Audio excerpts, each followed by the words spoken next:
Okay, let's see.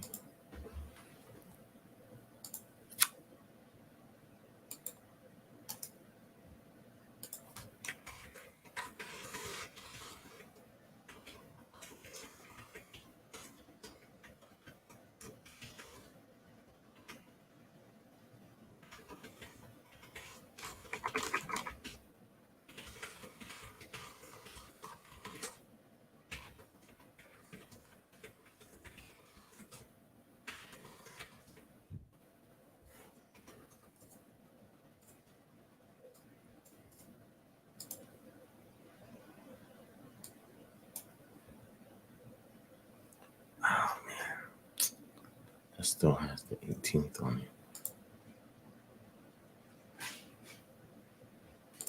No, let me just delete it. Okay.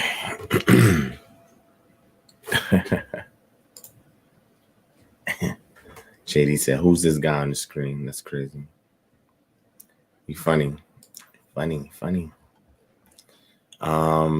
Okay.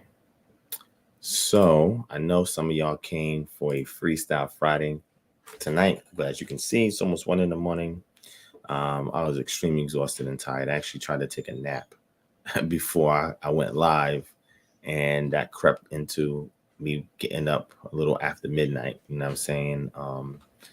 So I figured I still wanted to go live because I was not live last week, and I wanted to kind of make up for it. Even people who are watching this on a replay, to give you some content for the Shabbat. Some of you that are keeping the Shabbat starting now or starting maybe yesterday after 6 p.m. But we here. We here. I'm going to chat and rap with whoever's here. Kenny says, "Is that seat comfortable?" Yes, the seat is comfortable. The only concern I have from time to time is the lumbar support. Sometimes I don't know if it should be higher up or lower down.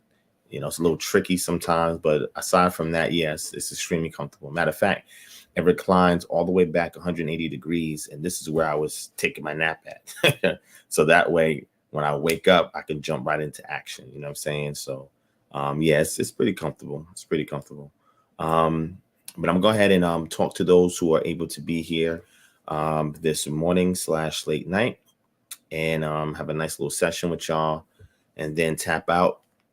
I'll give you a couple of updates and do some Q&As.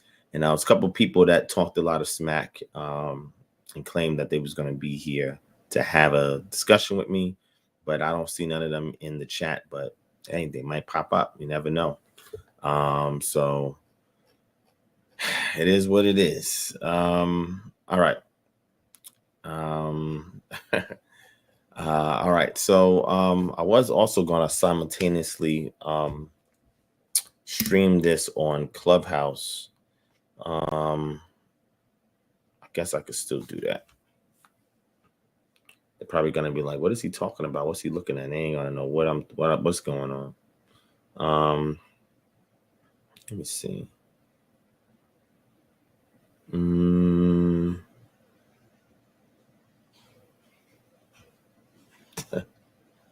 Yo, the topics they be having on here.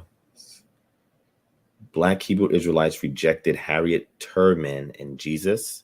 I think they meant to say Harriet Tubman, but how did Black Hebrew Israelites reject Harriet Tubman? What are they talking about? Man, this is wild. This is wild. Okay. All right. So anyway, with that being said, let me give a couple of shout outs. I didn't even advertise this. Typically I advertise it so people can jump in here as well. But we're just gonna go do our run and just do what we do on tonight, early morning. All right. So let me go ahead and see who's in there. Give a couple of shout outs. So shout out to Lisa Anderson in the building. Dita Star loves ya. Shalom, Karima Lyricist. Brother Aaron in the building. What's going on, King? Chosen One, Janae. Shalom. JD Israel. Seth Upright. I see you. James Land. Shalom. Thank you. Appreciate that you missed me, my brother. Appreciate it. Chosen One says, long time no see. Brother Aaron said, let's go. Shout out to Sister Asantewaa. HaKodesh Management, Shalom, Yahusef, Ben Israel, Shalom, Kenny, Shalom, Sister Yapa Kalaya, Kimberly M, what's going on? John and Dorsey, shalom. What's going on? Don Williams, shalom. Sister Ashanti, what are you doing here? What's going on, sis? Shalom. Psalms 51, shalom to you as well. All right, if you want to shout out, hit 2. If you want to shout out, and hit 1. If the audio and video is good.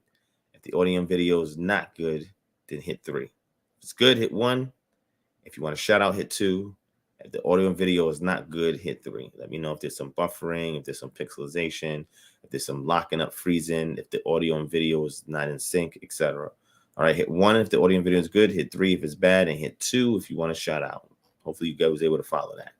I had 2 in my head first when it came to the shout out, so that's why it's in that order.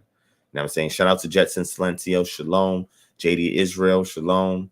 JD says, Ukraine.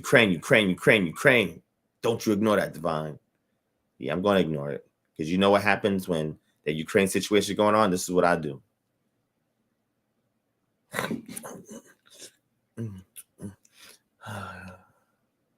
That's what I do. I mean, I'm just saying.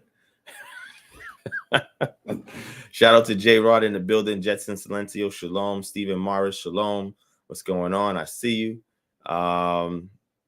So hey, that's what it is. Shout out to R Dale for Hope, shalom. What's going on? Ernest Higgs, shalom. Right? Listen, I'm not worried about no Ukraine situation, man. Wherever the chips falls, where the chips fall. You feel what I'm saying? At the end of the day, we need to be focused on setting up our Goshens. That's what we need to be doing right now. Right? We need to focus on getting the community together, creating programs and services, waking brothers and sisters up so that way they won't get entangled in this media frenzy about what's going on with Ukraine. They want us, quote unquote, Black people, African Americans, to sympathize with a nation that never sympathized with us. So what does that look like? I'm going to sit here and put Ukraine on everything and have tears and crying.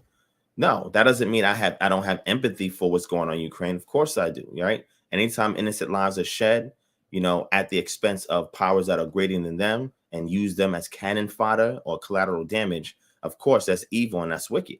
You know what I'm saying? But the U.S. does not have the right to speak on this because the U.S. has done the same thing. You know how many nations the U.S. has invaded? How much blood is on the U.S. hands? Innocent blood on the U.S. hands? So the United States as a nation cannot complain that Russia is doing this. This is what these first world nations do. When you have nuclear weapons, right, and you have weapons of mass destruction, the real weapons of mass destruction is the first world nations, not the nations they invaded, but the first world nations.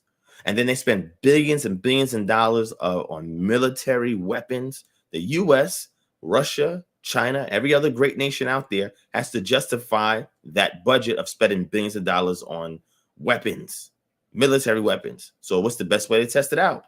War.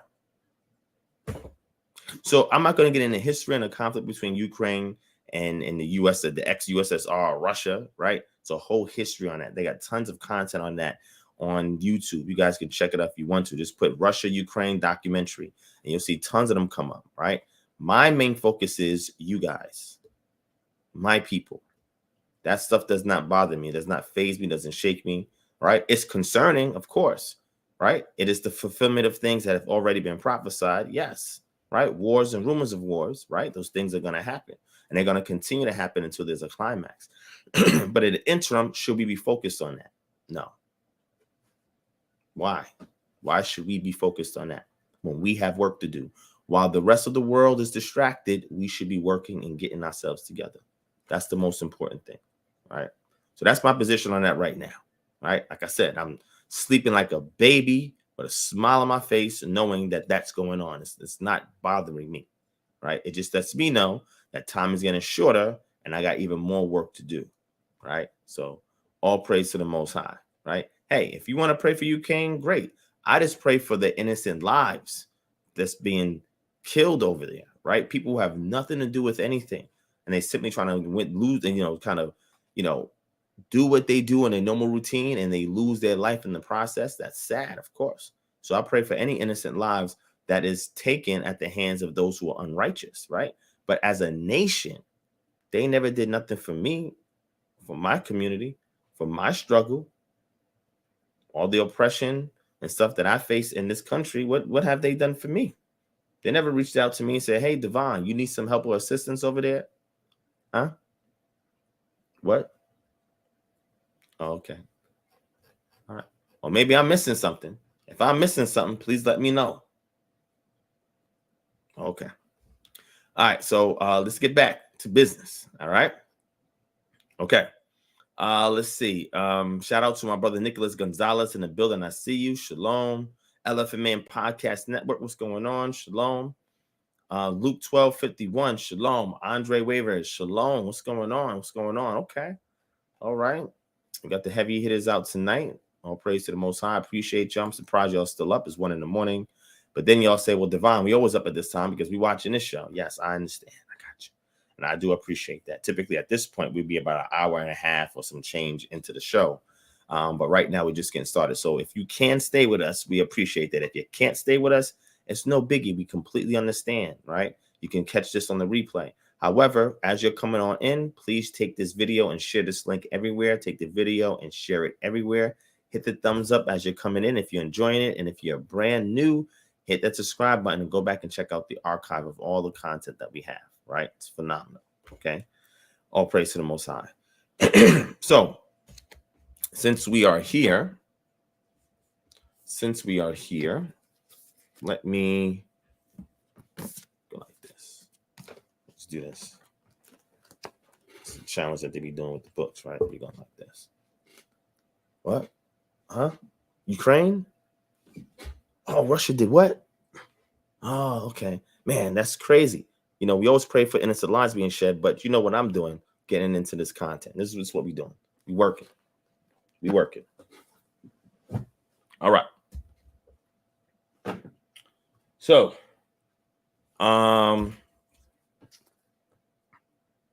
see this? This is excellent book. The author is a little bit biased, it seems, slightly, not much. But he goes into the reconstruction of the gospel according to the Hebrews and the gospel of the Ebionites, right? He does a pretty good job doing a survey on it and giving his conclusions and so forth, but he collates all the data that exists in regards to the gospel according to the Hebrews and the gospel of the Ebionites, right? That's a great job. This is an excellent book. I recommend you guys to get this, so that way at least you can get all the data that's out there as it pertains to these two works, because we don't have a full extant copy that survives from antiquity. However, you know, there's been several scholars who have done work on this. This is called the Gospel According to the Hebrews, the Gospel of the Ebionites, edited by Andrew Gregory. All right. Now, before you ask, there's no PDF on it, right? This is something you actually have to purchase yourself, right? And if I go back and I see, I think I spent, how much did I spend on this book? I spent $190 on this book. That's how much I paid for this book. If you go to Amazon right now, let me see what they got it for Amazon right now. Amazon now has it for $195. Okay, so if you're interested in getting this book, you got to get it through Amazon, and it's $195, right? But there's a lot of stuff in there that he was able to collate that I would recommend people dive in and take a look at.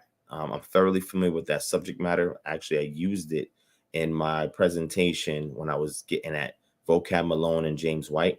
And for the record, that lecture was over 400 hours, not 400 hours, that would be crazy, 4 hours. And they did a rebuttal to it, and their rebuttal was like an hour and a half, and they didn't even cover all the content I put in there. But nonetheless, so Kenny said, put the title in the chat. Let me do that.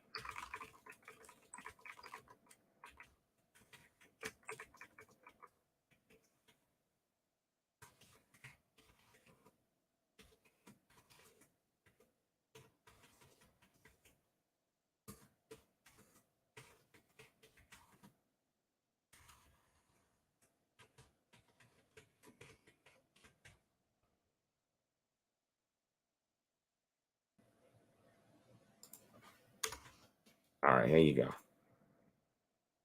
Right there in the chat. There you go. Okay. All right.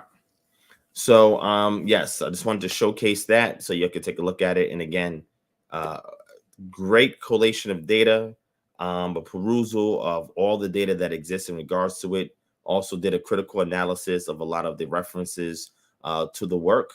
And it's a great point of reference. You know what I'm saying? When people disagree with my appeal to the gospel according to the Hebrews, the gospel of the Ebionites, the early Nazarene sects, the early Ebionite sects, the people of the way sects, and stuff like that as the pedigree to the position that I hold today, and they want to argue against that, I realize they have not done a lot of reading on the subject matter, right?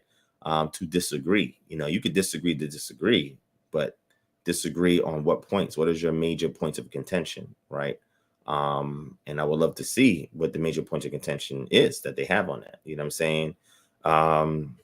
So thank you for that, John. Appreciate that. Sister Ashanti, this is, I guess, open discussion, Q&A. I'll do some Q&A, open discussion. I'll share some stuff. And if y'all have questions or comments or inquiries or whatever, I'll do my best. I don't plan to be here that long. I know that may be disappointing to some of y'all. But yeah, I would like to unwind a little bit more, but I want to spend some time with y'all first because I owe it to y'all, right? So moving forward, one thing that I did want to discuss, I know some of y'all have been seeing some of the stuff that I've been posting as of late. Koi said, Shalom, can you recommend a book to help me learn biblical Hebrew? Yes, I'll do you one more than that, right? I actually have a video where I discuss that. So I will post that here so you guys can see it. And this video should give you everything you need. All right. So that's the video right there for you, Koi. All right. Just click that lecture and you can go from there. All right. All right. So so some of y'all have seen some of y'all have seen Alo Devar to Koi. Some of y'all have seen some of the stuff that I've been posting up recently. And this is not directed at anybody in particular, but this is based on a lot of conversations that I've been having on Clubhouse as of late, and stuff that I've been putting out a little bit here and there over the years. I'll say probably over the past 5 years. Since 2017, I've been sharing my position on these things. But there's some things that I'm bringing to light. Now, I just want to say for the record, okay, even though I have a problem with a lot of Judeo-Christian dogma, that doesn't mean you have to have that problem, right? But what I will say is that I'm going to give you the provenance of these ideas, right? I'm going to show you, where they originated at, if possible. I'm going to show you why they exist, right? And why we don't need them, and how they can detract away from, actually getting what you can get from out of the text. It's very problematic, okay? Now, there is a video that I'm working on, and I'm dealing with the passage that a lot of us are familiar with, and actually shared some of this in the Patreon, right? Exodus chapter 23 and verse 19, Exodus 34 and 26, and Deuteronomy chapter 14, verse 21, right? Where it says that a young goat in its mother's milk, or you should not boil a young goat in its mother's milk, right? Now, this has had a particular understanding in Judaism for a lengthy period of time, where you should not mix meat and milk together, as if there's only one kind of meat. Goat is not the only kind of meat that you eat. So it's very interesting that they generalize it and they say you should not eat meat with milk. But one of the contentions that I have with that particular translation is that they're not looking at all of the grammar, right? The grammar actually fixes the problem. And I think that is one of the main issues, looking at the preposition. And the construct form, if you look at where it says that word milk, right? But it's really interesting. It's really interesting. And again, I don't want to say too much because I want to save that for the video where I'm going to kind of bring it out.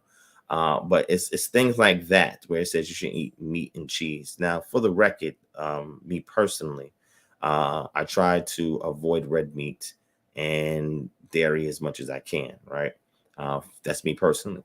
However, if somebody wanted to go eat a cheeseburger, I guess, if that's what you wanted to do, or if you wanted to eat a vegan cheeseburger, because they got vegan cheese and they got vegan burgers, if that's your thing, right? Are you violating a mitzvah? Are you violating the law, right? No, you're not violating the law. You're not violating. That's not what it means. I'm gonna say it like that. Okay, that's not what it means. All right, and it's only because of dogma that understanding has survived to this day. That's why I said Judeo-Christian dogma must die. Now, if somebody decides they want to keep the dogma, that's on you. Just like the enumeration of 613 is nowhere in the Tanakh. It's not there. I know that at a point in time, I used to hold on to that. Now, 613, 713, until I realized, why am I saying that? It's not even 613. It's less. Where's that coming from? What's the origin of this thing? Why am I saying this? Why am I holding to this? And then you have a debate with a Christian that says, oh, the law's done away with. You're going to keep all 613 laws? First of all, it's impossible for anybody to keep the whole law because certain things don't apply to me, right? I'm not a priest. Not a female. So some only apply to women. That's not me. And some things require you to be in the physical land, not in your diaspora or exile. There's no temple that exists today. So even the ones that did exist when Israel was a theocratic sovereign nation, right? And then became a vassal to other empires that existed toward their east and towards their west, right? They had a degree of autonomy in order to carry out judgments for violations of certain theocratic laws, right? And that's what happened. Their culture was codified into a theocracy, and theos leading to God, and you know, we get the rest of the word krasi, right? Comes from kratic, and that has to do with the rule of the deity. The deity is the head of state, right? Israel's not in that status right now, so it's impossible for people to keep the whole law, and you cannot carry out the judgments if you're not sovereign. How is that possible? They cannot just go and kill somebody, because when you have another authority over you, you have to get permission to enact capital punishment, right? So if you can't carry out the judgments, then you can't keep the whole law. You just can't do that. There's nowhere where the scriptures say when you're in exile that you have to give a sacrifice in order for you to shub or repent to the Most High. It doesn't say that. It can only be done in the land, right? So I say that to say there's not even 613 when they were in the land. If you go through, quote unquote, say it's not 613. Some laws are repeated. It's not even that much. And then the fact that we're in exile is even less. So when you go into the amount that we would be keeping today, like the expectation can be seen in Devarim or Deuteronomy chapter 30, right? Where it says when you, the blessing and the curse, and you call these things to mind.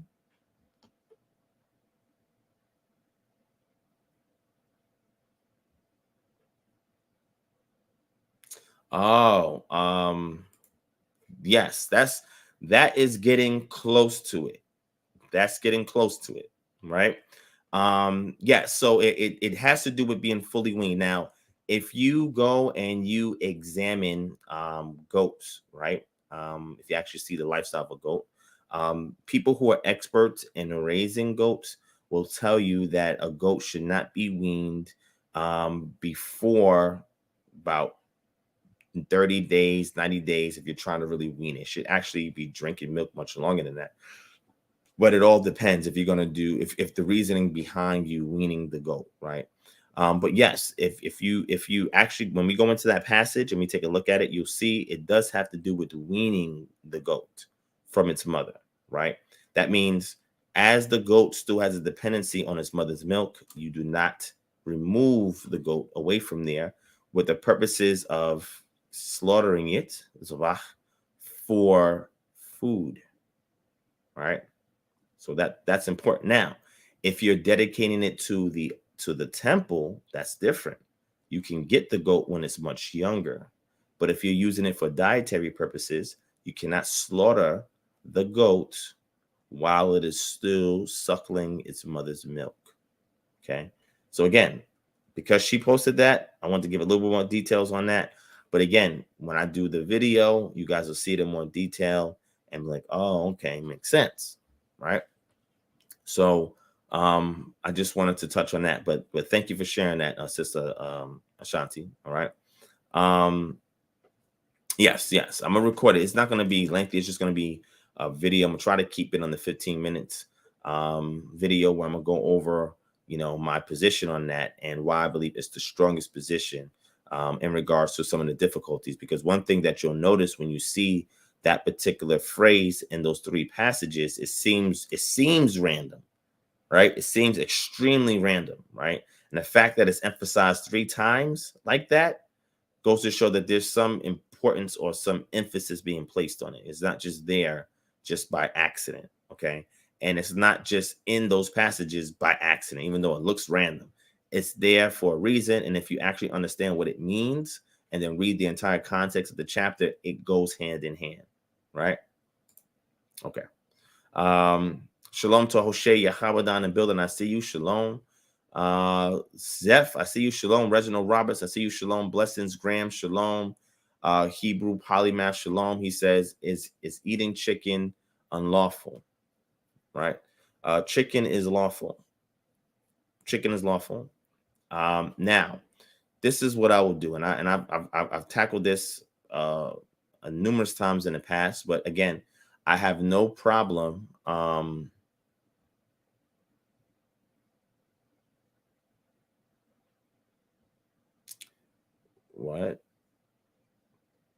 have no problem going over it again. That's what I'm about to say. I'm trying to see when you eat cow cheese with beef, you're technically boiling the cut in its mother's milk. You mean boiling the kid in its mother's milk? Because you're boiling it in your stomach with the acids. Well, a kid is a goat, not a calf, which is a cow.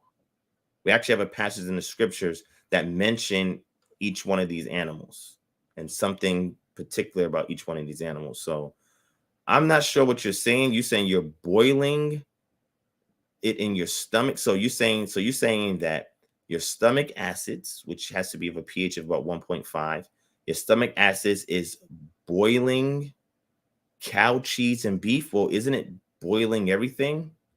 If that's the case, not sure I understand what you mean by that. But okay, I got you. So it's very fascinating. But okay, all right, no problem. Shout out to Yahweh, son of light. I see you. Shalom, Sister V. Love, shalom. Jason Williams, you said, why did the Creator use animals as a sacrificial atonement for unintentional sin? The same reason why they use for every other sin, or why they use for what's called free will offerings, right? So when you say, why did he use animals? We don't really have anything explicit in the text as to why animals are used. We have to pretty much peruse through the text with anything that uses the term zabach as far as a sacrifice, and then look at sister cultures and kind of get an idea if there's any data from there that talks about why animals used as a sacrifice. In Genesis chapter 1, where the coats of skin is used to cover, Adam and Chava, is supposed to represent the fact that their covering of themselves, of their vulnerability by sewing fig leaves together, was insufficient. So by Yah sacrificing, when we say that word sacrifice, even though the word zabach is not used there in Genesis 1, but to intimate that he sacrificed an animal and used his skins to cover them, goes to show that the only way that we could be covered in regards to not the penalty not being carried out for our death is if Yah is involved in that process, right? And Yah says this explicitly in Isaiah chapter 59 when he looked to see if there's anybody that could bring salvation to Israel, and nobody could do it. So his own arm and his own hand had to bring him salvation, right? And then it says that the Redeemer will come to Zion, right? So animals being sacrificed, again, this is again looking at sister cultures and understanding the history and the customs, is that animals make up part of your livelihood, part of your sustenance. And if you commit a sin, right, then an animal has to be given in order to atone for your wrong, right? So you lose part of your sustenance for not having knowledge of what's right and what's wrong. Deuteronomy chapter 6 is very explicit, telling us that we should know the law, meditate on it, know it as we go and as we come, as we lie down, as we rise up, bind it on your foreheads and bind it on your hands, right? So this is something important that they're instructed to do. So if somebody is ignorant of something, it goes to show that they're not following Deuteronomy chapter 6, right? Which is very important. So animals have to pay the price for our wrong. So again, it is hurting your livelihood, right? Your livelihood, your sustenance, right? Because most of them at that time, when this was being placed forth, were pastoralists, okay? Bedouin tribes that was, quote unquote, wandering the wilderness in the Transjordan region, right? So this would make sense, right? When you are now zapping away for the sustenance, not just of yourself, but of your community. Because if you were not a pastoralist, you'd have to go and find some way to acquire these animals, right? So that's still funds and resources, bartering, whatever, that's coming out of your livelihood to do that, right? But then if a person was poor, in some cases they can offer a dove. In some cases they can offer bread or a wheat or some kind of grain sacrifice, right? But either way, even if it's grain sacrifice for being poor, right? Because that's what you eat, and you take that, spend some time to grind that thing and turn it into bread, right? That's still you taken from out of your sustenance, right?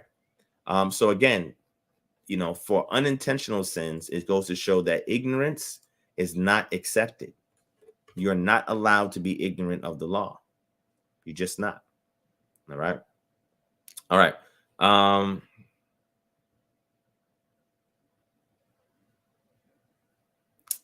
So let me see. Shout out to Nicole Branch. Salute to you too. Let me see. Shout out to Jeremiah Judah. He says the champ is here. That's funny. V Brand says keep the commandments and live. Yeah, people said the commandments is death. It's crazy, man. When people say that, I said the commandments is death. So that's interesting. When you break laws in America, some of them, if it's a capital offense, can lead to capital punishment, which is life in prison or death, your own self. Like if it's a state that has the death penalty. So, I mean, unless you're going out and you holding up a sign and you advocating against that, I don't know what to tell you, man. You live in a nation that does kill people. Matter of fact, a nation that goes into other nations and kill innocent people there as well. Not saying that's their intention, but that happens as collateral damage in regards to whatever interest they have in these other nations. I'm just saying. So to answer your question, man, I was starting on something. Y'all just pulled me right into the questions. So that's fine. Let's do it. So in regards to the purity laws of Torah, right? And when you say purity laws, are you talking about laws such as like eating meat? Like, for example, if I eat pork or swine, that makes me unclean, right? So there's a purity ritual that needs to be done in order for you to be clean. So if you are referring to that, I would say give me the verse in Hebrews that talks about that, because here's the thing, right? The shedding of blood, right, can also purify you of sin. It's part of the process of purification of sin. How do we know that? Because of the Yom Kippur. Yom Kippur is the Day of Atonement, where the high priest in Leviticus chapter 16 does what he does, and we do what we do in conjunction to the actions that he does. And in the process, if he's able to complete that successfully, then that covers all the sins of Israel, right? So that means now that if you have done anything that would have made you unclean, now you've been purified as a high priest, right? So I don't think that anybody who was a Jew and subscribed to Yeshua believed that his sacrifice made them clean in a sense where they can then engage in actions that would make them unclean according to the law. Right? I don't see that was their understanding from any data that I have. So shout out to Hebrew Polymath. Yes, the link for the Patreon is there, scrolling across the screen. I can also drop that in the chat. Just so you know, I'm going to go over some of the latest stuff that I added on there, because all I do is put nothing but content on here. There's tons of content on here. I think we have 678 posts that I have on here. It's wild how much stuff that I have on here. And we added more. Thanks, God. I appreciate that. So he threw it up as well. All right. Let me see what else is there. But yeah, like I said, if you have a scripture, Sean, in Hebrews, just post it and we could deal with it. Okay. All right. Let's see.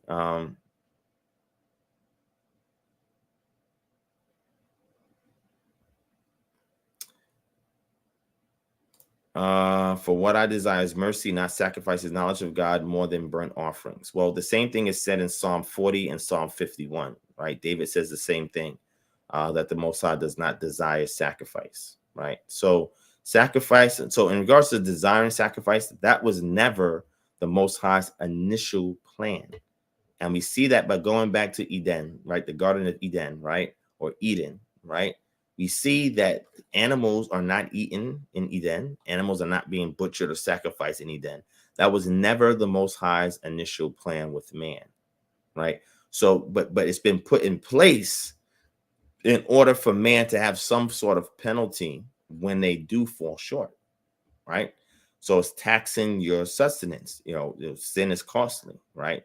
Paul picks it up and says the wages of sin is death. Well, even in the case of wages of sin being death, animals have to die when you commit certain acts of sin. All sin does not require sacrifice. Okay? All sin did not require that. So we have to be specific in regards to the ones that we're dealing with, right?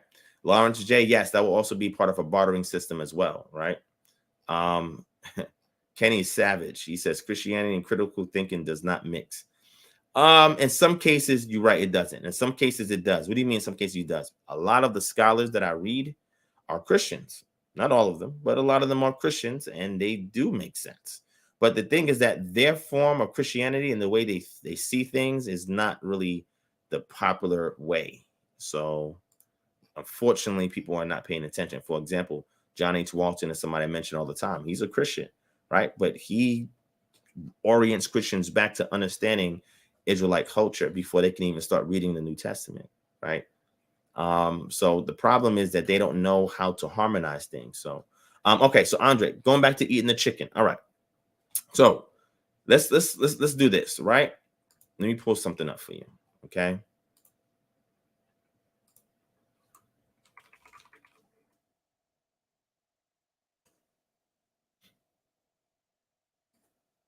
Let's do something real quick. All right.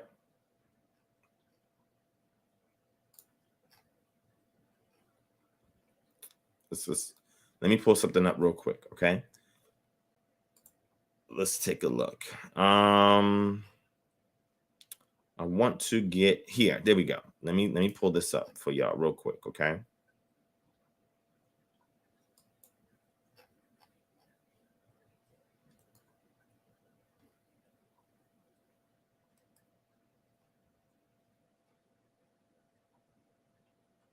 All right.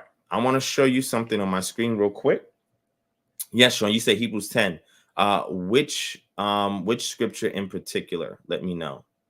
Brother Aaron says, I'll challenge that statement. No problem. Let me know which statement it is that you're referring to, Brother Aaron.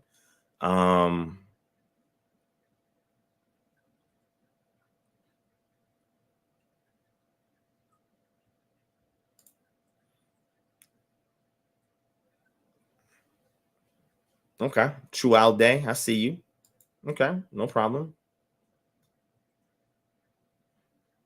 JD Israel, that's an excellent question.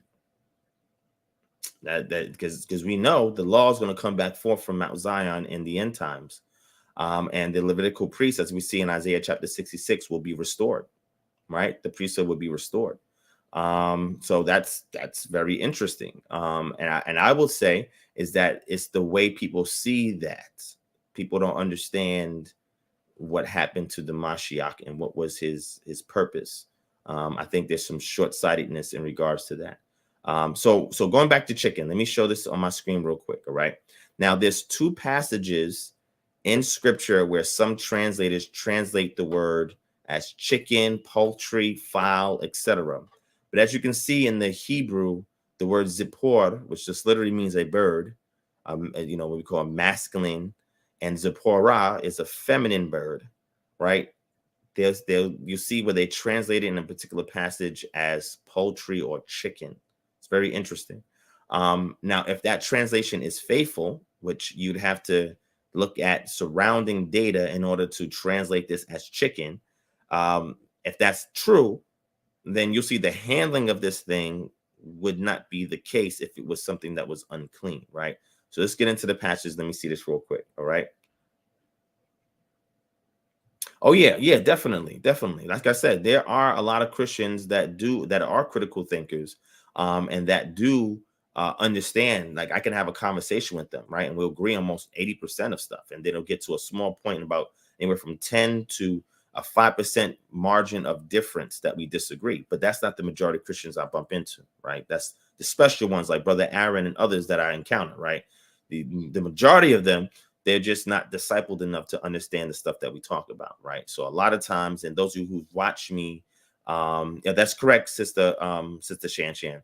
A lot of ones that have seen me in Clubhouse interact with them, you'll see, you know, it's only the ones who are critical thinkers that I can actually have a bill with, and it's the ones who are too religiously dogmatic that is not flexible enough to have a discussion. But this doesn't just pertain to Christians. There's some Israelites that don't think critically either. There's some Jews I don't think critically either. There's some Muslims I don't think critically either, right? Or any other religion, Hindus that I've met, right, that is extremely religious, they don't think critically either, right? So is it possible to subscribe to the text and be a critical thinker at the same time? Well, you have to look for objections to even this term faith and be able to argue against your particular standing on the text, right?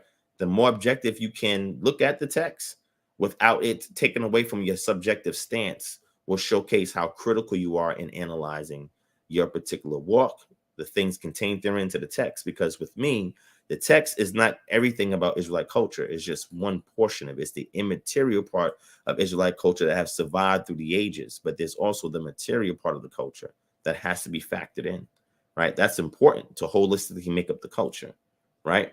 So here's the passage right here. Here's a passage that is translated as poultry, right? Or fowl, right? Let me put it up.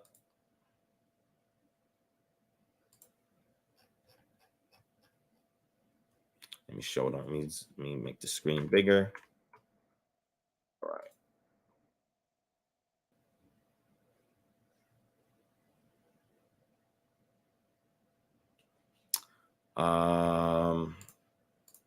Share screen. Okay. So let's go up to the context here. It says Nehemiah or Nehemiah helps the poor. Now the men and their wives raised a great outcry against their fellow Jews. Some were saying, we and our sons and our daughters are numerous. In order for us to eat and stay alive, we must get grain. Others were saying, we are mortgaging our fields, our vineyards, and our homes to get grain during the famine. Still others were saying, we have had to borrow money to pay the king's tax on our fields and vineyards. Although we are of the same flesh and blood as our fellow Jews. It's interesting. And though our children are as good as theirs, yet we have to subject our sons and daughters to slavery. Some of our daughters have already been enslaved, but we are powerless because our fields and our vineyards belong to others.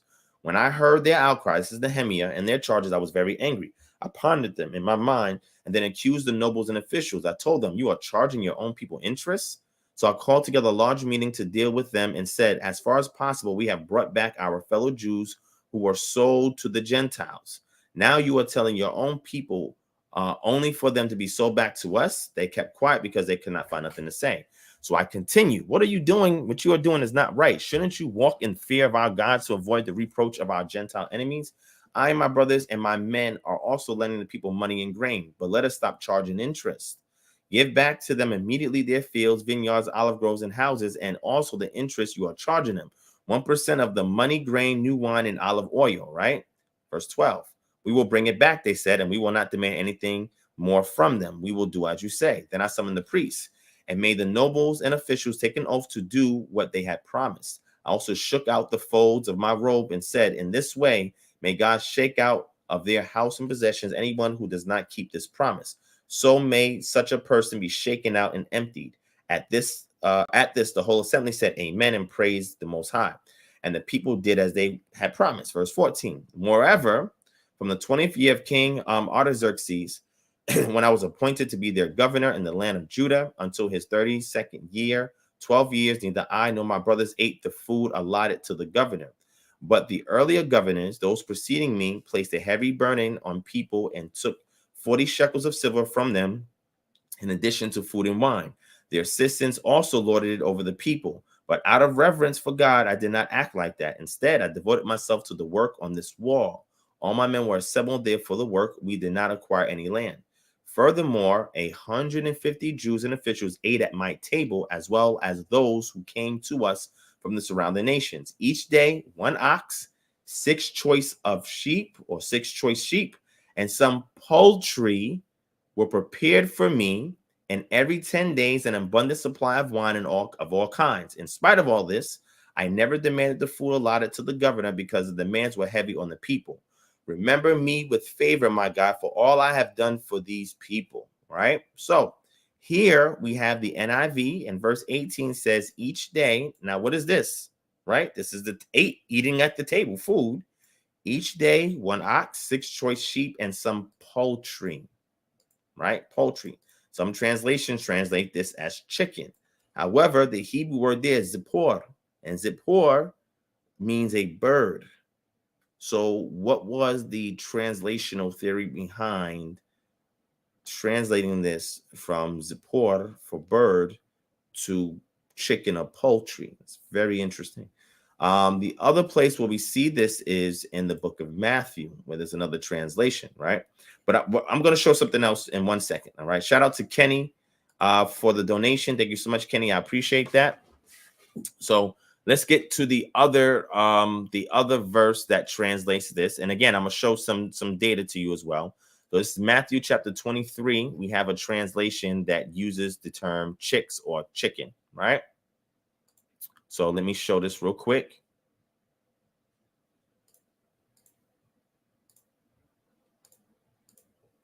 All right. Here's Matthew 23 and 37. Let me scroll down. All right. It says, "O Jerusalem, Jerusalem, who kills the prophets and stones those sent to her. How often I have longed to gather your children together as a hen gathers her chicks under her wings, but you are unwilling.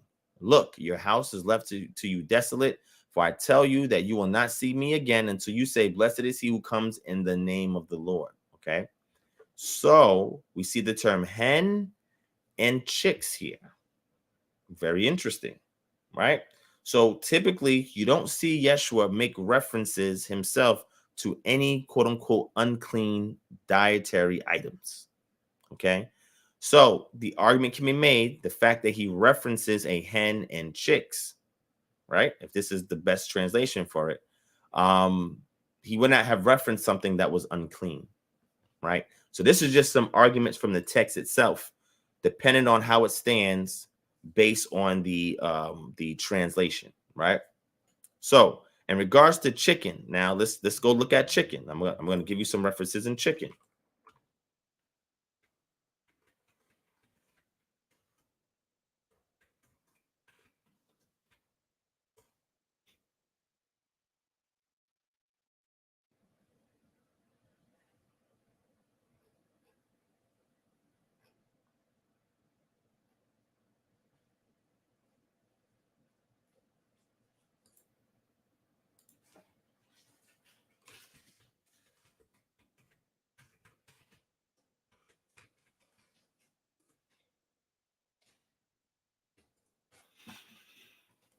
Okay.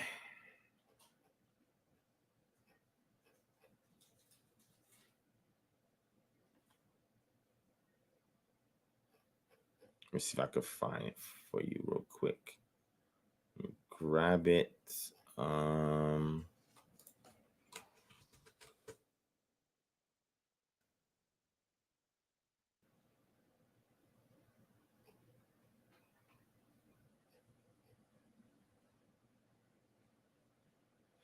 Okay.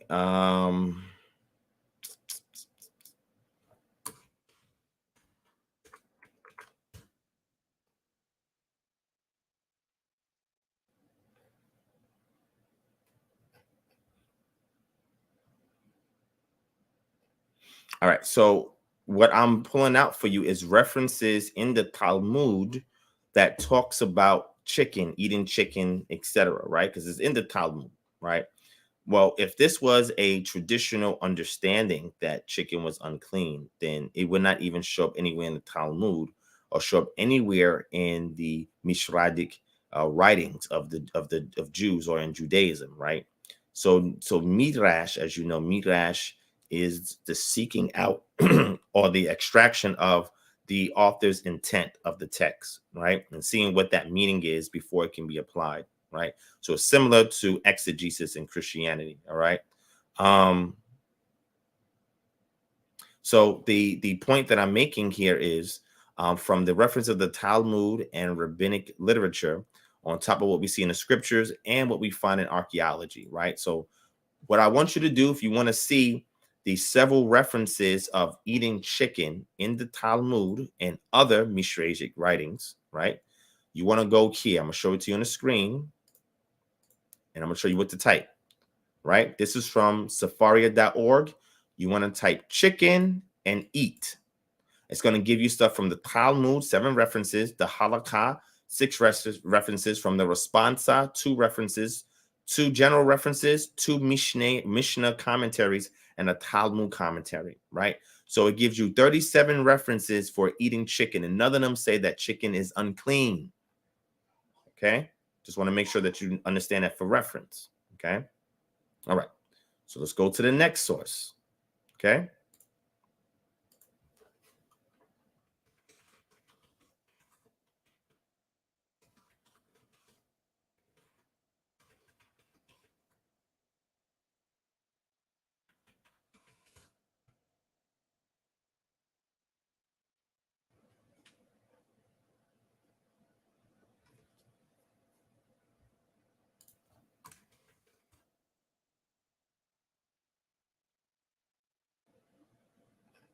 Let me find it for you, right? There we go.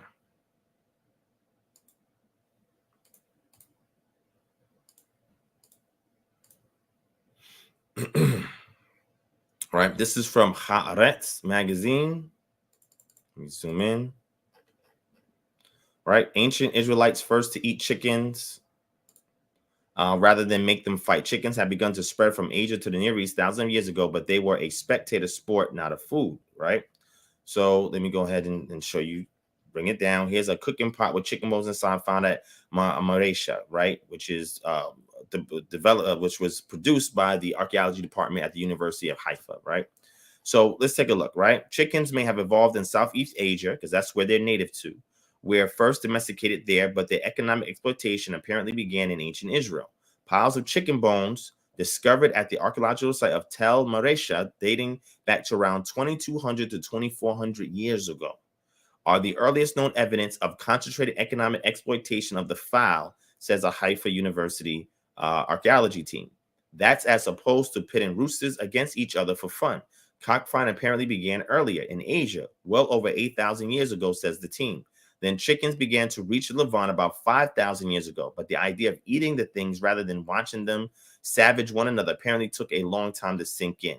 Not only did the team from the university's Zimin Institute of Archaeology find an exceptionally high frequency of chicken bones at Maresha, most of the bones hailed from adult birds, and they were twice as many female bird bones as male. These findings are strongly indicative that the chickens were being eaten, not exploited for sport, a conclusion also supported by the butchering marks on the bones.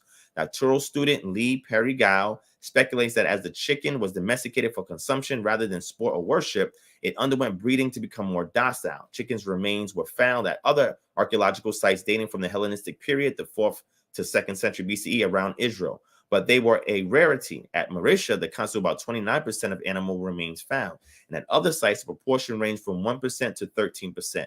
Also indicative of the rising importance of the chicken during that era is the leap in the proportion of archaeological sites featuring chicken bones from less than 3% in the Middle Bronze Age to nearly 50% in the Hellenistic period, says the researcher. So over time, we see that they began eating more and more of these chicken bones. Now, when did Moshe, if we put him against a chronological listing of history, when did he receive the statute, laws, and commandments? Well, some would say it occurred about 1446 BCE.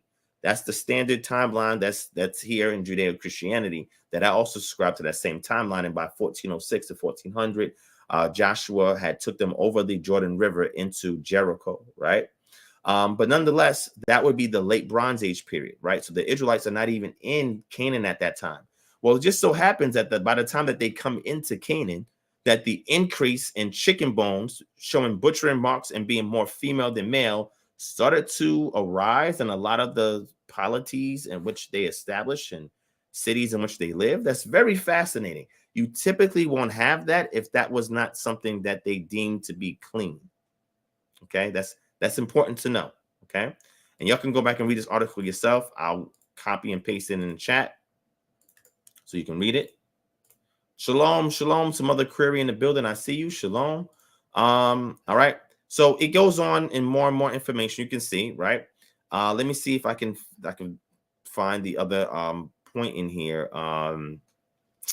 600 Greeks. Archaeologists conclude that chicken husbandry may have begun in the southern Levant and spread from there to Europe. This dissemination may have been helped by the fact that the inland city of Bereishit, which is mentioned in the book of Joshua and the book of Chronicles, sat on a major trading route, though by the late 2nd century BCE, the town had been destroyed and was never to rise again. All right. There's several other articles that are written in regards to chickens in the Levant region, especially heavily during the time that the Israelites live in these regions, right? One thing that we don't see in very rarity and Israelite sites in the Iron Age 2, A, B, and C periods is swine, right? Butchering marks on swine or swine husbandry. We don't see that, right? So we know that they abstain from swine, right? But we see them more along the coastal plains of where the Philistines would have lived, more particularly in the Pentapolis, the 5 major cities that the Philistines would have been ruling and reigning over. So we see that the fact that we have several references, right, in the scripture, we don't have any word for chicken per se, as far as listings of things that are unclean. It's not there. That's number one. Number two, we don't see it in the Talmud, which is another source that we can derive from. Number three, archaeology. All of these things do not support the fact that chicken is unclean. It does not, right? So that's what I want to address. So I don't know the person who asked that question. I just forgot because I'm thinking about all these other questions being asked. So let me see. Hold on. Let me see. I got to catch up to see what you're saying, right? Let's see. I don't know what you're talking about. You're talking a whole bunch of stuff. Scott said, if you're a fan of chickens, put the thumbs up. Oh, man. So Don Williams says a channel called TCA taught that it's unclean based off the dietary laws, trying to make a case that it goes on all fours, and went hard on the subject and those who disagree. Now, for somebody to say that a chicken goes on all fours, they obviously do not understand the anatomy of poultry or fowls. How do fowls go on all fours? Do the wings double as a limb and they use those limbs to walk? I've never seen that before. Maybe there's some mutated chickens that they know about that goes on all fours. This right here is fascinating to me. I don't know what video that is. Somebody please email it to me at kingdomharbinger@gmail.com so I can go and see whatever video this is that y'all are talking about. But I've never seen that. That's extremely fascinating. I've never heard that before. And you're talking to somebody that's been on farms and has done farming in the past. I've never seen chickens do that. So I don't know what mutated, it probably goes back to the evolutionary theory that says that, there's a relationship between reptiles and birds, right? Maybe it's something that did not, maybe they encountered a chicken that did not fully evolve and was in that transitionary stage. Maybe that's what it is. I've never seen chickens walk on all fours. That is fascinating. I would love to know the person that ever said anything like that. And shout out to Thoughts Camera Action. If you're saying he said that, please send me the reference. That's what I'm saying. If he said that on his channel, please send me the reference. I'm definitely not going to, I can't put words in nobody's mouth because I don't know. I don't know anything about that. But if you say he said that, send that to me. Let me take a look at that. But that would be extremely interesting if that did come across, because I've never witnessed that before. Somebody say, oh, Scott, you saw that video? Post that. Post the video in the chat. I'm gonna take a look at that, right? All right. All right. So let me see. So Rodney Frederick says, were there transitional fossils? There are claims that they have found some transitional fossils. That's another conversation altogether. Do I see them as being fully transitional, or that can translate as being transitional? Well, mutations is considered a beneficial. It can be beneficial. It can be detrimental, right? Depending on if it enhances or increases or decreases the survival rate of the particular species. So just because you witness a mutation in a species, does that necessarily mean that it's a transitional form? No, that's another conversation altogether. All right. So yeah, that's interesting to know that. All right. So he says, do you have any videos comparing the creation story in Bereishit and the ugaritic text and their similarities? So you said creation story. So what textual reference, what KTU, and if you're familiar with the ugaritic text, you know what that designation is. Give me the KTU number of the ugaritic text that gives you a creation story. If you have it, send that to me. I would love to see what your reference is for that, because I've read through most of the ugaritic texts. I've never seen a text that was explicit in regards to creation. I would love to see that. So if you have that reference, please place it in the chat. Give me the KTU reference. I can go back to that source, that primary source, and take a look at it myself. If anybody's interested in learning ugaritic, you can sign up for our Patreon. And at the $50 pledge level, we have ugaritic there as well. So you can learn ugaritic yourself. So that way you can get some cursory knowledge of the language, get you a grammar book and a lexicon, and you can go peruse these texts and see if this is what the texts are actually saying. So if you have a reference for that, bring it to me. Hoshea Yahawadah, mushrooms and sea moss are not mentioned in scripture. So if it's not mentioned in scripture, you have two ways of dealing with it. You have to perform halakha on there, right? Which is look at all the things that are explicit in the text, create a template that can then tell you whether something is permissive or prohibitive. And that's what we call midrash halakha. That's how you perform the midrash on the legal code in order to derive what should be applied as law today, even if it's not explicit in the text, right? So mushrooms are not mentioned in there, and sea moss is not mentioned in there, right? People always say, are they clean or unclean? Now, me personally, I don't eat mushrooms, but I have eaten sea moss, right? Sea moss, I don't mind eating that. Sea moss is very beneficial to you.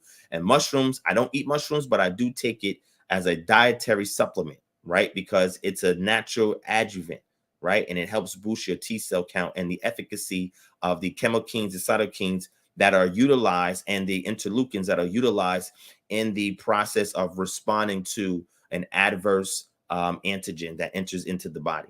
Right, so it enhances or boosts the cytokine count in T cells to make them more responsive to foreign substances that come into the body, more particularly viruses and bacteria. Right, so it's a great adjuvant, and that I take it as that. And also, I've taken them in the past in regards to memory recollection. Right, so you have like lion's mane as a mushroom, and that's great for memory. Right, so if you have anybody that has memory issues, you can take lion's mane. It's real great for that. Right.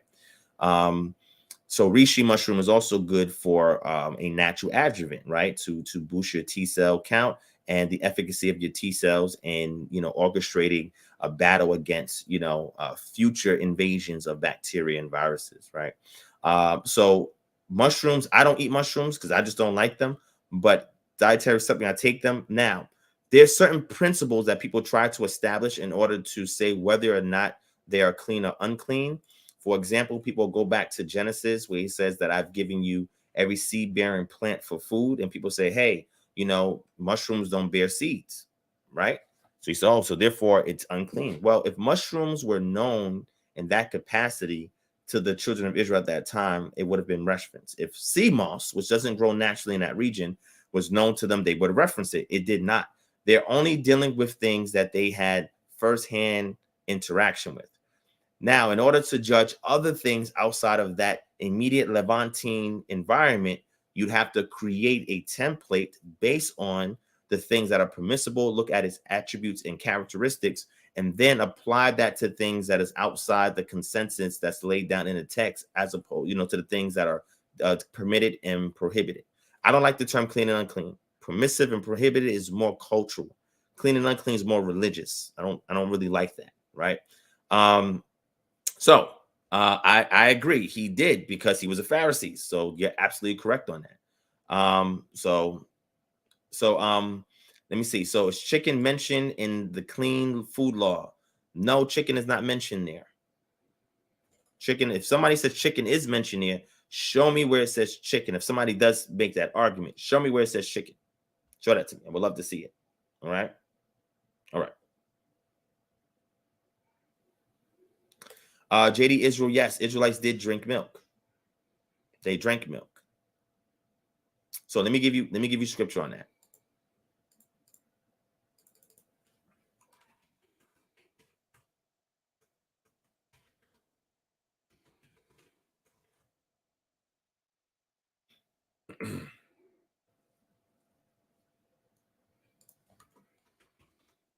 This is actually in that lecture that I'm going to do too. All right. So let's get Devarim chapter 32 and verse 14.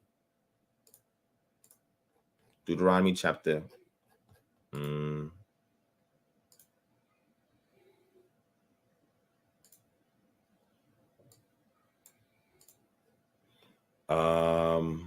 I don't know why this is being weird. Let me do this. There we go. I don't know what's going on with that tab right there. So let's go to Deuteronomy chapter 32.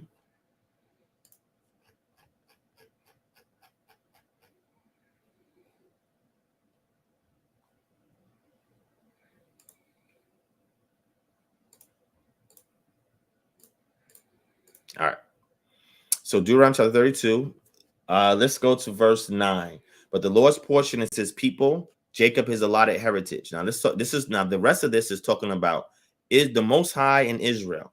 So he found him, the Most High found Israel in a desert land and in the howling waste of the wilderness. He encircled him. He cared for him. He kept him as the apple of his eye, like an eagle that stirs up its nest, that flutters over its young, spreading out its wings, catching them, bearing them on its pinions. The Lord alone guided him. No foreign God was with him. Right now, again, who is this talking about? Let's keep going. Watch this.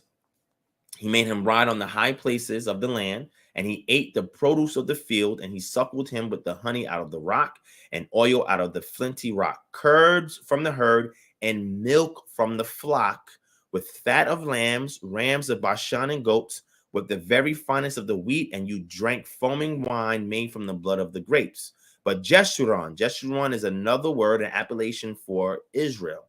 Grew fat and kicked, you grew fat, stout, and sleek. Then he forsook God who made him and scoffed at the rock of his salvation. So the Most High fed them with curds from the herd, milk from the flock, fat of the lambs.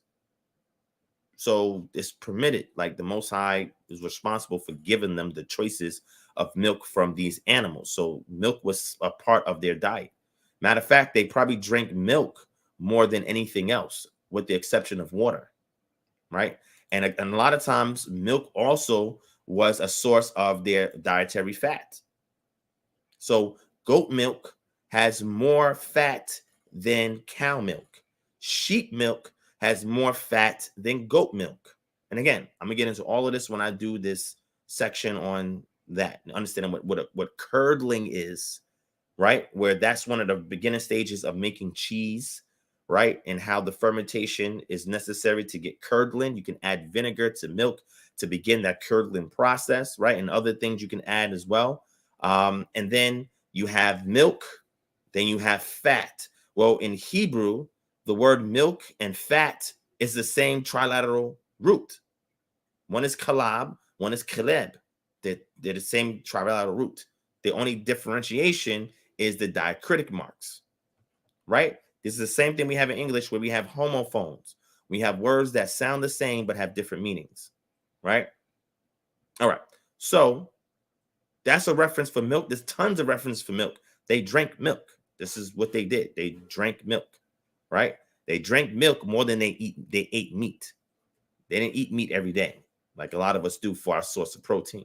They didn't eat meat every day. Eating meat was during feast days, when a long lost relative comes to your house, when you're inviting somebody important, like we see in Genesis chapter 18, where Abraham went and he slaughtered an animal and prepared it for the 3 men that came to his house. When you have special guests come through, when you have family coming through, because, you know, they didn't really have cars and airplanes. So if family members moved somewhere, they was not traveling back like every month or every other month, or they sometimes they didn't see their family members in years. And when they came, they would kill the animal for that, or they would eat it as a meat substitute, more particularly during the times of the winter months, which anywhere from October all the way to March, right? Late October, November into early March, when the wintry rain season would hit. They would take the meat, they would preserve the meat, and they would eat the meat because, you know, going out to actually get stuff was a little bit difficult. And if they ate meat every day, they would not have flocks. You'd be killing all of your sustenance. It'd be dead. But they did drink milk, right? And they and anybody that was a pastoralist, they mostly drank goat milk or sheep milk, right? They didn't really drink cow milk. You know how difficult it is to have a whole bunch of cows. Now, did cows exist? Yes, they did. But did the typical layman have cows? Not necessarily. Your typical Bedouins, even in Israel today, they're not moving around a whole bunch of cows. And cows were used mostly for field work, irrigation of fields, and you know, helping, like I said, do not muzzle the ox as it treads out the grain, right? This, you know, so they use them for plowing purposes, irrigation purposes, etc. So some people could afford oxen, but most people had sheep and goats. Oxen is very difficult to maintain and very stubborn animals at times, and it's difficult, right? So that's the most important thing to understand, that they did drink milk, mostly sheep and goat milk, right? And you'll see goat milk and goat cheese is a staple in Mediterranean diets, okay? Not cow milk or cow cheese. It's mostly here in the West because that's a European tradition, right? But that's neither here nor there. But the point that I'm trying to make is, yes, they did drink milk. That was part of their sustenance. It did provide some nutritional benefits to them, especially a form of fat, because when you drank milk, it fattened you up. Just like the fats that they would take from animals, it was believed that milk would fatten you up. When you go back later and see the compositional makeup of milk, and you'll see that it does have fat. Cow milk has the least amount of fats in it than the other animals they would have heard it. Okay. Throughout, they said it didn't have Similac. They did not have Similac. Definitely didn't. Definitely didn't. Right. And yes, Brother Ammon's right. Cows are not that easy to shepherd around. That's facts. Okay. All right. So shout out to Eric Tinsley. Thank you so much for the donation. King Israel for Israel. I agree. Appreciate that. Right. All right. Let me see. Honey was another food that is hard to justify being permitted. Why do you say that, Hoshea? Why do you say that honey is hard to justify being permitted? I'd like to see your reference for that. Definitely share that with us. All right. All right. So James Lamb says, what is the significance of wearing a kufi? Do you pray while wearing it? Yeah, I'll pray while wearing it. Why not? There's no law that says I can't wear a kufi and pray. So kufi is similar to where we get that word kippur, meaning a covering. Atonement is really the covering of something when we go back to the root word, but it is the Arabic version of the Hebrew word kippah, right? It's the same, uses the same trilateral roots. It just means a covering. The reason why I wear kufi is because it's a West African tradition. It's customary garment that you wear, right? And it's something that I put on because it allows me to be distinct. The same way that I wear my fringes make me distinct. My kufi make me distinct as well. A lot of times when people see my kufi, they mistake me for a Muslim until they see my fringes and they're like, oh, so you got a Muslim Jewish thing going on? I said, nah, I'm an Israelite. Because my ancestors in West Africa, they would have worn kufi. It's a typical headdress in West Africa, right? So that's why I wear it. And yes, I'll pray with it on as well. People say, oh, what about 1 Corinthians chapter 11? You violating that. No, I'm not. Technically, if you see my kufi, there's holes in it. My head is not fully covered, right? That's number one. And number two, let's see what Paul says about that, right? Let's see if he's talking about the law or if he's talking about a custom. And why would he be talking about this in Corinth? You'd have to know the customs at that time in that region, right? So let's go to that real quick, all right? Some people will say that divine is off. You off, All right, cool. Let's go to that. All right, it's going to head coverings, all right? All right. Let's see what he's talking about.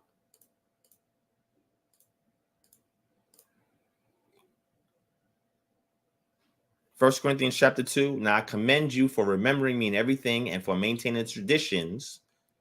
No, the law. No, the law. No. Let's take a look to see what this is that we're dealing with here. Let's take a look. Is that what he's saying? Is he saying it is the law or the traditions or the customs? Well, let's take a look. Let's look further. Okay. Right. You see this? Paradosis. This literally is talking about an instruction or tradition, right? Traditions. Look at this, Matthew 15:2. Do your disciples break the tradition of the elders? Not commandments, not laws, tradition. This is not talking about a law. He's not dealing with a law here, okay? Because there's no law that says you can't do that. But he's dealing with the principle of the custom that was used at that time. But he goes into talking about the head being covered and uncovered, right? In regards to the head being covered, he's talking about having a lot of hair as a covering or some other type of headdress that they would use in that time in the area of Corinth, all right? This has nothing to do with the law, okay? So I want to make sure people understand it. They say, hey, Divine, you pray with that on your head? Yeah, I pray with this on my head. I do.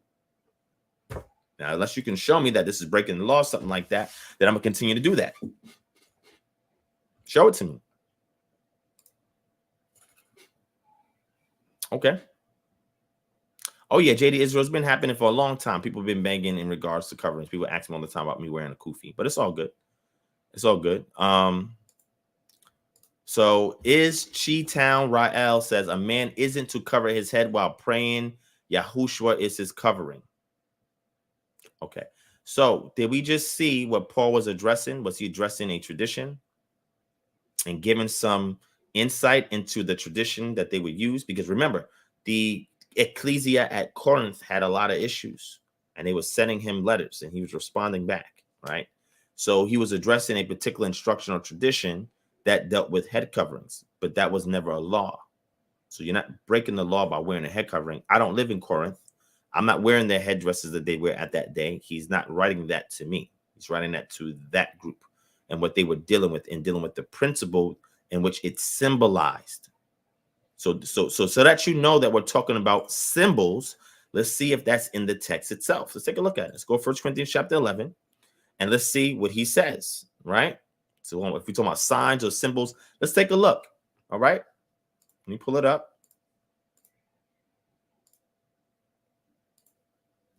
All right. So let's go here to verse 7, right?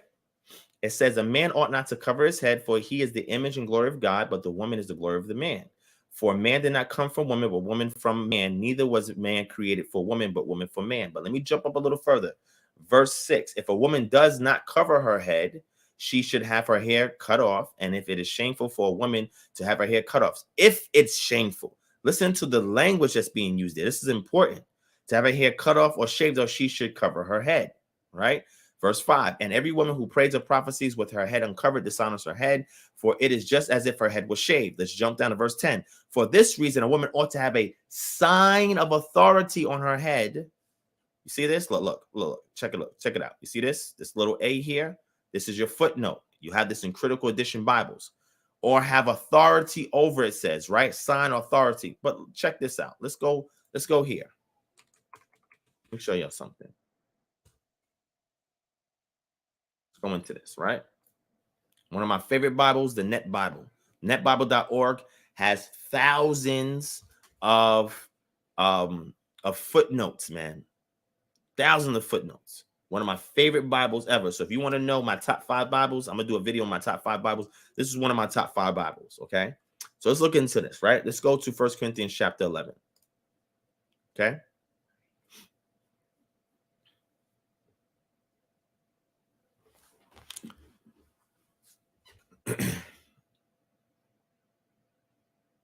Let's go to footnote 3, okay? Which is 1 to footnote 3 right here, all right?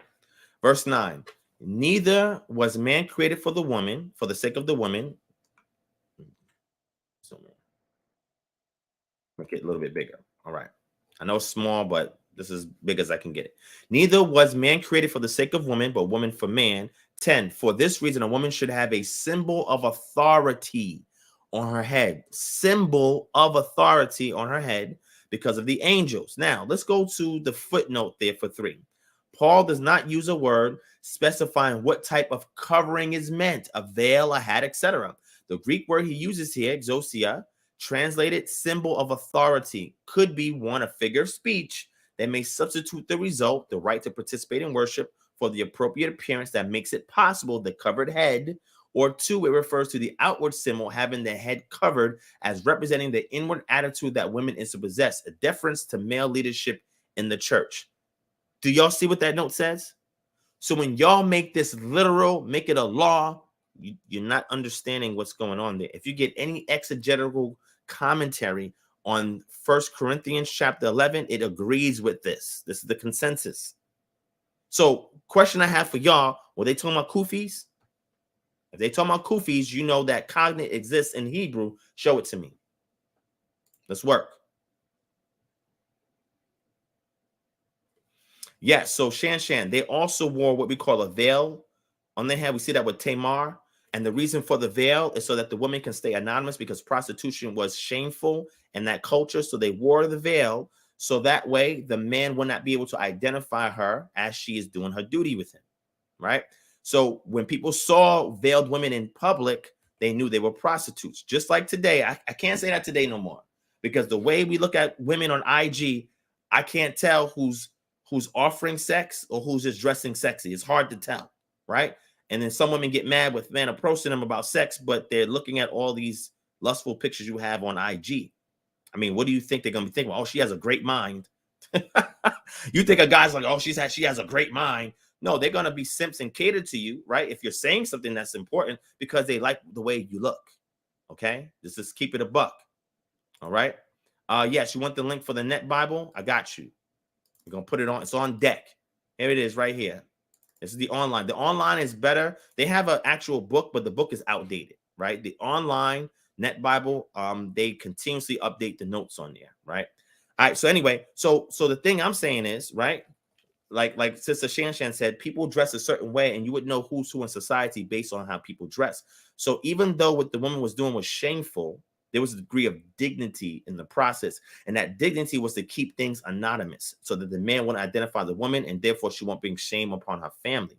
So that's why she had to keep the veil on as she performed the act. Very interesting. It's like she had the veil on and did her thing, and then that was the end of it.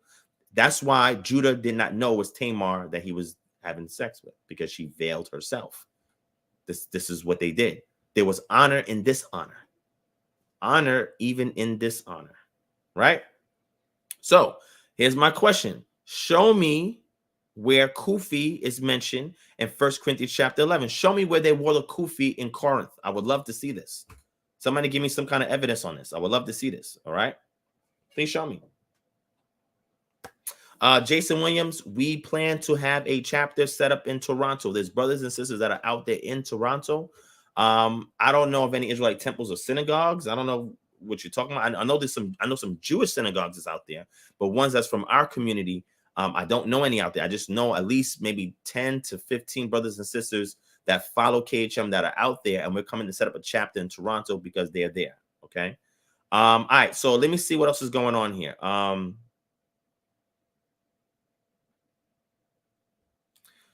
mean, yeah, James.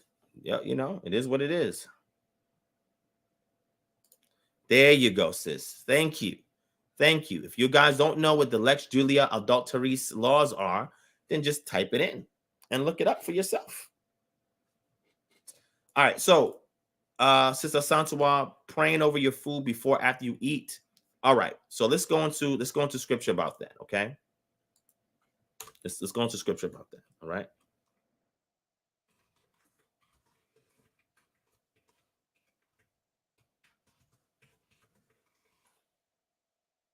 Let's go to Deuteronomy chapter 8.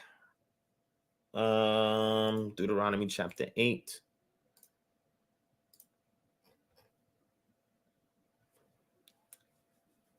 And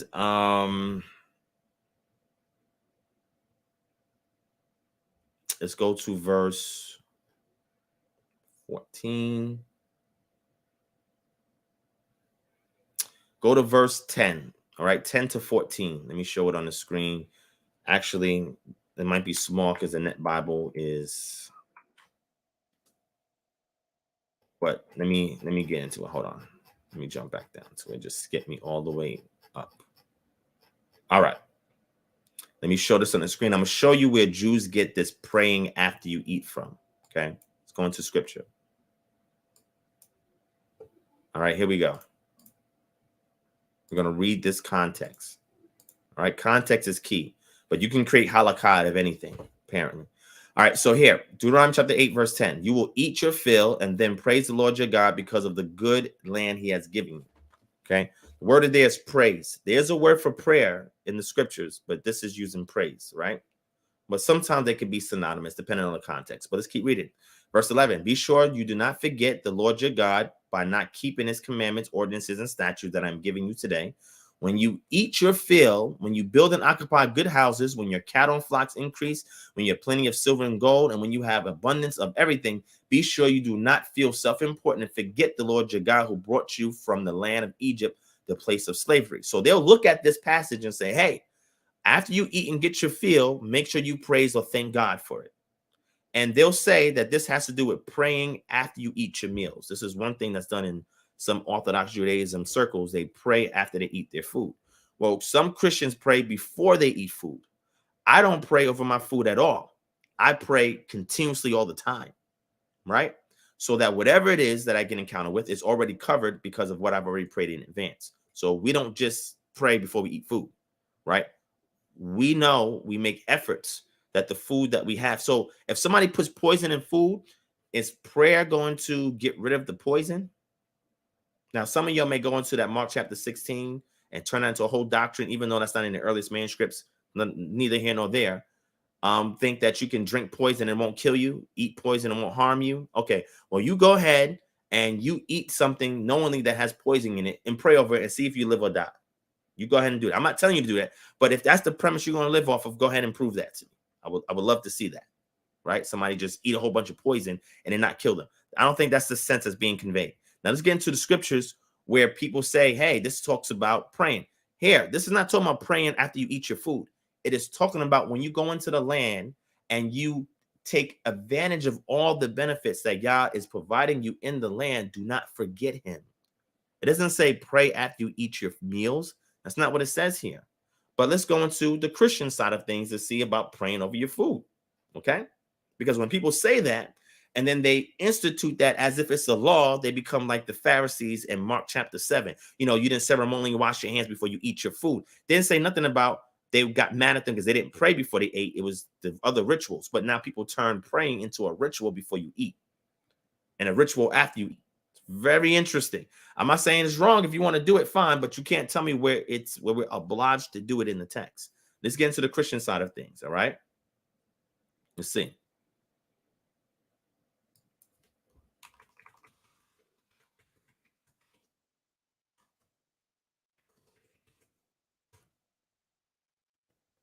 Let's go into it.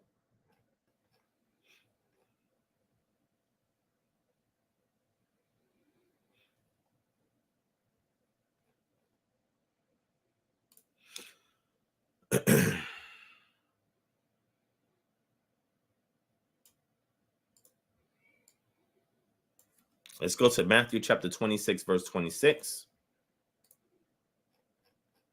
Oh, man.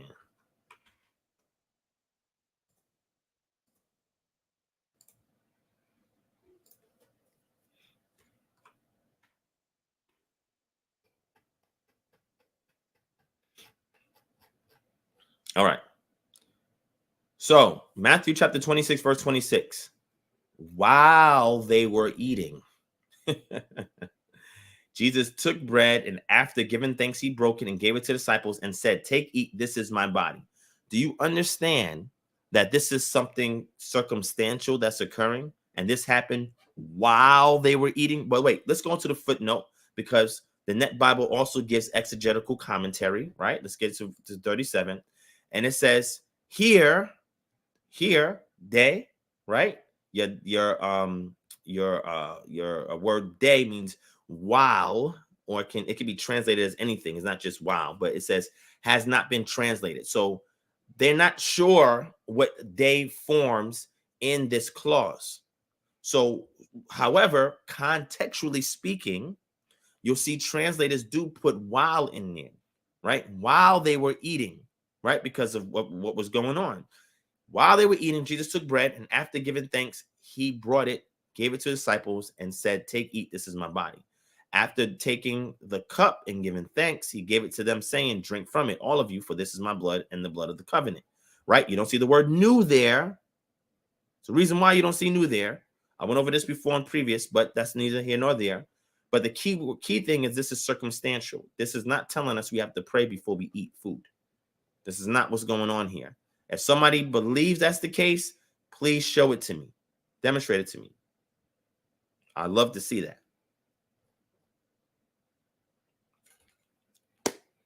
So Hebrew Polymath, you asked about polygyny. Polygyny was permissible in the Tanakh and in Torah. It was permissible. Does that mean everybody could afford to be in a polygynous relationship? No, that's not the case, right? But concubines were permitted.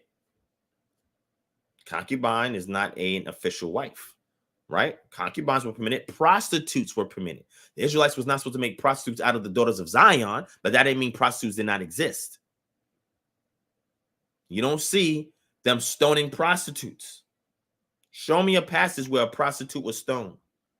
Somebody show me a passage where prostitutes were stoned. Show it to me. Find a passage in the Tanakh where a prostitute was stoned. And if you want to jump into the book of John, that was a woman caught in adultery. It's different. Show me in scripture where prostitutes were stoned. If you can show it to me, I'll wait. Okay. All right. So James says, what about the blessing of the fish? You're talking about when he broke the fish into all these other fish, the fish and the loaves of bread, 2 fish and 5 loaves of bread. Well, throw the passage out there and we'll deal with it, right? Put the passage up, James, and we'll deal with it. Shout out to Maylman Malak, Ben Yasharahla. Hopefully I'm saying your name right. Thank you for the donation. I appreciate that. Thank you so much. All right. All right. So Psalm 51 says, does the devil, Revelation 12:9, work for the Most High, or is he the arch enemy of YHWH? When you say work for him, you mean like, is he on the payroll? Is that what you're saying? Like, is he on the payroll when you say work for him? Or what do you mean? So let me give you an example, right? All right. This concept of dualism, right, does not exist in the Tanakh. That developed into Israelite consciousness when they rubbed shoulder to soldiers with Zoroastrianism, coming back from Babylon back to Jerusalem. Okay, in Babylon, they would have rubbed shoulder to shoulders with Zoroastrianism, and you even had some Persian kings that subscribe to Zoroastrianism. Zoroastrianism teaches duality in the sense where there is a cosmic power of evil and a cosmic power of good, and that they have the same amount of power and authority, right? There's no entity in the Hebrew scriptures that can match the Most High in regards to sovereignty, power, and authority. Okay, it's impossible. You never see the devil as a, listen to what I'm saying, as a direct antagonist to YHWH. You never see that anywhere in scripture, anywhere. Okay, if you can show me where the devil is the direct antagonist to the Most High, YHWH, right? Or when we say Most High El Elyon, show me where he's the direct antagonist to him. That's not the case, right? Thank you, Ernest. I appreciate the donation. That's not the case. Dualism does not come into the concept. When we see this in the intertestamental writings, and we call the Old Testament pseudepigrapha, we start to see these contents enter into the consciousness of Israel after the close of Malachi. Prior to that, you don't see this concept of dualism. There's no entity that has the same amount of power as the Most High. It doesn't exist. It doesn't exist. So Jason Williams says, do you think the book of Job was an allegorical story, or do you take it literal? Right? Well, the narrative does not intimate that it is allegorical. I mean, we know how to decipher an allegory in a text. There's clues, and the way the style is written will demonstrate that. That text is written as a narrative, and then it transitions into a soliloquy, right? When Job is speaking, or his friends are speaking, into a dialogue, right, between him and the Most High. The text never tells you or gives you any clues that we're looking at an allegorical story. Do you know what an allegory is? You have to have clues within the story itself to teach an allegory. An allegory story is, if I teach a fable to a child to teach them a message, I will use animals in place of humans. I would attribute human features onto animals, such as speech. I would put that on there and say, hey, the chicken said to the donkey A, B, and C, right? But what is it teaching? It's an allegorical story that's designed to teach you something, right? So I'm not going to come out and tell you that that's the case.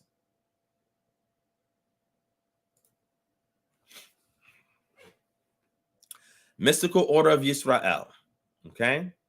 I asked you to give me the KTU designation for the tablet that goes into the cosmogony story in ugaritic text. Show that to me. You're talking about something that has nothing to do with the KTU designation for tablets. I'm waiting for that. You have not provided that, my brother. Please look that up and provide that. Show me in ugaritic where we have a fully fledged, full extent record of creation. Where is that at? Show it to me. I know we have that in Sumerian culture. Is there? I know we have that in Babylonian culture. Is there? Assyrian culture is there. Egyptian culture is there, right? But what text are you referring to in ugaritic culture that's there? Thank you so much, Larry, for the donation. I appreciate that, my brother. Show it to me, right? All right. So is he under the payroll, under the authority? He's under the authority of the Almighty. There's nothing that any entity that can do on this planet that is not under his sovereignty. So whatever Satan or Hashatan is doing, now Hashatan just means adversary, the adversary. Ha is a definite article. Satan means an accuser. And we say adversary. Whoever that may be, right, has no equal power and authority to the Most High, at least according to the Hebrew scriptures. Now, in other cultures, may be a little different. But in Hebrew scriptures, he has all power and authority. He's omnipotent. So therefore, he allows everything to take place according to his will. For example, in the book of Job, the Most High allows Hashatan to afflict Job. But who's taking the credit for the affliction? The Most High does. Read what he says in his response to Job. He's taking credit for the affliction that happens to Job.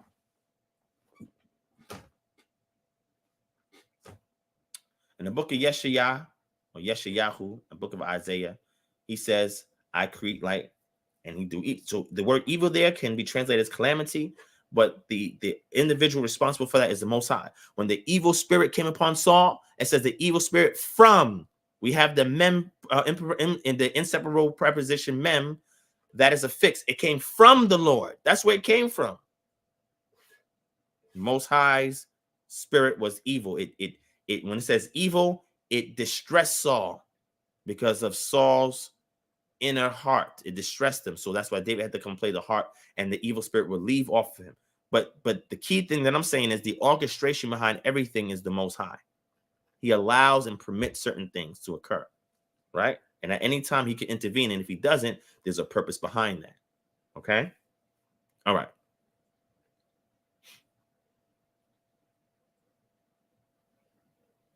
So Maylman Malak Ben Yasharahla, I went over this in times past in regards to birthdays.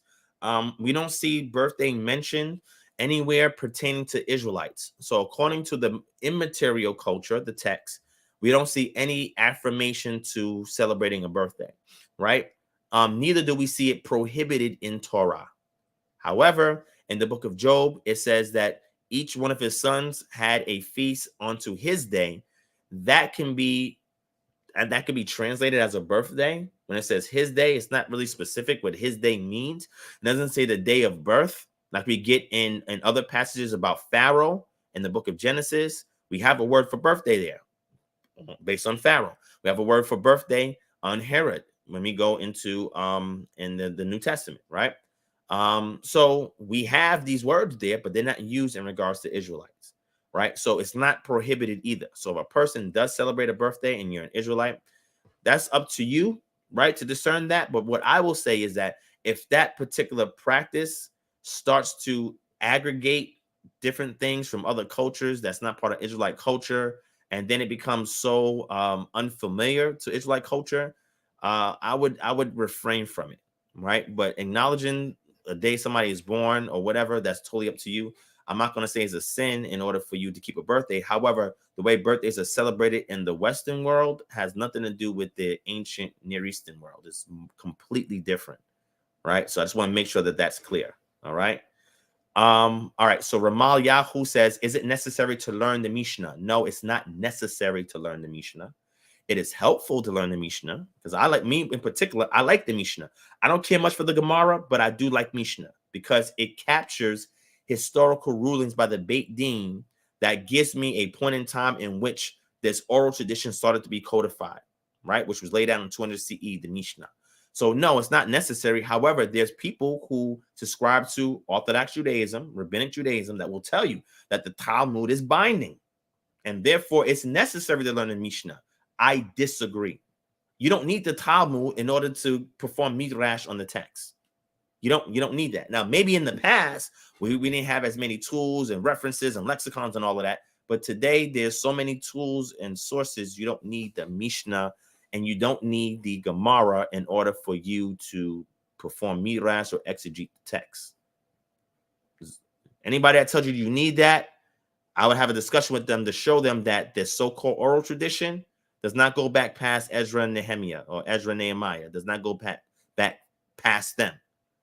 Just like the Kabbalah. Kabbalah did not. So the Book of Merkabah, what people said, the Book of Merkabah, is where the first Jewish mysticism understanding started to arise. However, Kabbalah in its form today originated in Europe, more particularly in France, in the 12th, 13th century. That's where it came from. And then it moved from there to Spain, where that group who was keeping it, they transmigrated to Spain. Because, France and Spain is right next to each other, right? So when people say that Kabbalah goes all the way back to Mount Sinai, you know what Kabbalah literally means? It means a tradition. That's literally what Kabbalah means. But Kabbalists, people who delve in Jewish mysticism, they reframe the word, right? And it has no, that word for tradition, it means something totally different when you go into the Aramaic. And that's because they added connotations to the word, right? Because the word Kabbalah is used in the Talmud, but it's not referring to Jewish mysticism. It's referring to a tradition, a received tradition. That's what it's talking about. But Kabbalists, they take it and do something totally different. If you want to know the origins of Kabbalah, I have that on the community tab on this channel and also on my Patreon, right? And I'll even put it on Facebook and Instagram. You can go research this yourself and see it for yourself. All right, so the Ghost Tribe of Judah says the New Testament equals trash. Okay, that's interesting. Would you like to have a conversation on that? If so, let me know and we can have a conversation on that. But okay. All right. If you say so, that's not a problem. That's your opinion, right?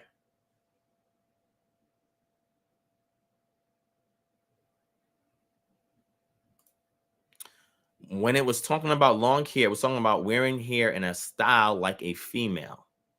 Where does it say that? In 1 Corinthians chapter 11 is Is-ChiTown-Rael. Can you show me that? Let me see that. Okay. So maybe you don't know what that word talmidim means. It literally means students, plural. A talmid is a student. A talmid is a student. So I don't know what you say. Talmudim. Talmid means student. That's what it means. Do you understand? That's what it means. Talmid is a student. Talmudim that you're trying to put up there. You said Talmudim. Deuteronomy chapter 5 verse 31. All right. You are to teach them so that they can obey them in the land I am giving you. So let's go into this word there. Deuteronomy chapter 5. Right? Let me bring it up.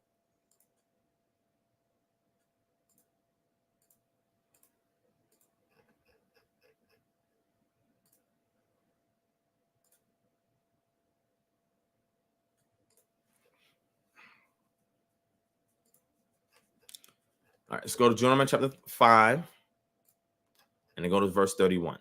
Okay. All right.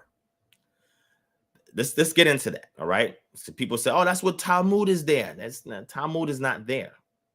It's not, it doesn't say Talmud, but it is a cognate with Talmud because the root word goes back to the word lamad.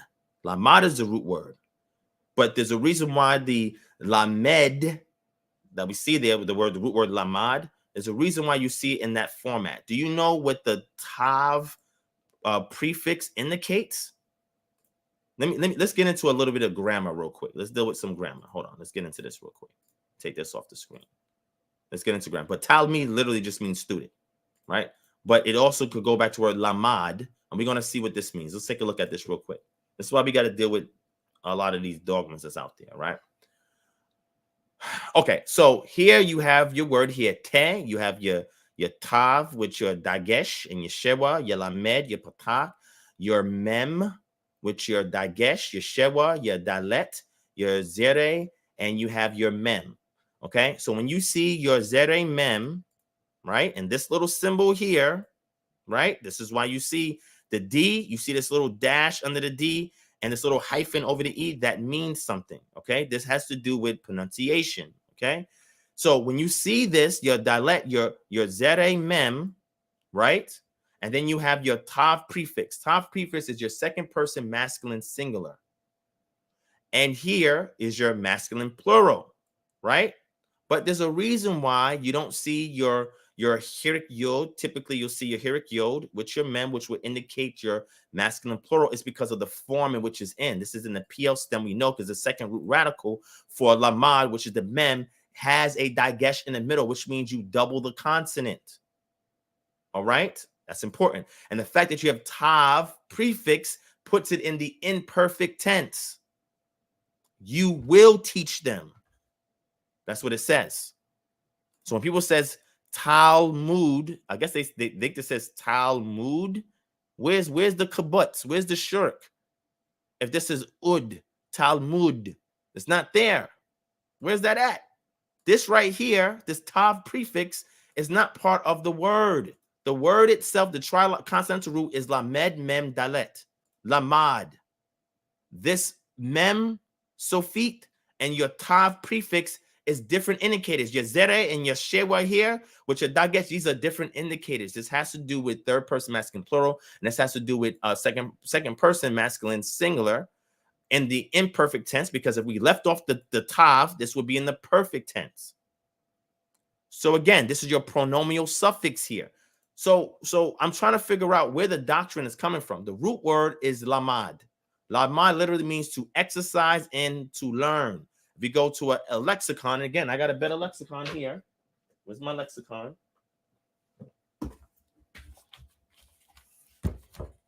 All right, hold on. Here we go. My lexicon's right here. Look at this. See this? Let's look up the word lamed. You can look up the word lamed. Let me pull up the word lamed here. Lamad. Excuse me. I said lamed. Lamad. Right. Let me go to lamad. And again, that's actually the word for the consonant as well. Right. That's the consonant spelled out literally. All right. Let me find it for y'all here. Let me take a look at it here in my lexicon. All right.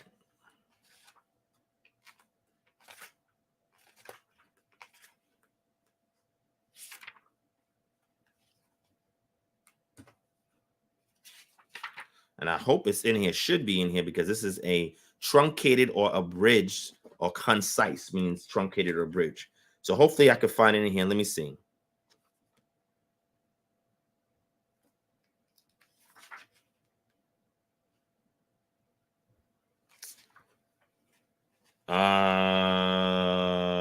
Let me see. Lamed Mem Dalet. All right, here it is. I have it right here. All right, let me show it to y'all. Oh, wait, let me fix the screen. All right. Here's the word right here.